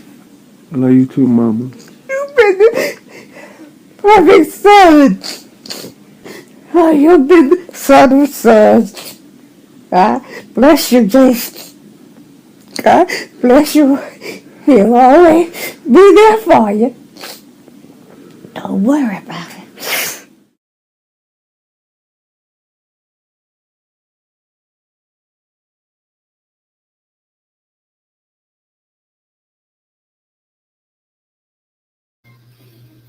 This is a good man. Get your kids, not kids, your children. Stop your young men from listening to these people, whether they are in our community or not. They are not doing them any good. If you can't train them to be a man who knows how to deal with a woman, their woman, without striking her and punching her and all this other stuff that I guess men feel like is manly. Not men, but if he doesn't know how to communicate, throw him to the wolves, because pretty much that's where he's going anyway. Get your young lions to listen to this man who teaches them to be vulnerable. He talks about when his mother had gotten dementia and he was just being overly masculine. He's going to be strong. He couldn't do it. The Most High told him that was not going to be the way, and he had to learn how to deal with her softly and carefully and kindly and beautifully. And that's what helped. You all take care. Have a beautiful day. It was a wonderful Shabbat. I love you all. Be blessed. Watch over. I pray that the Most High watches over each and every one of you. But I'm going to put Jason Wilson's information in the description box as well. All right then.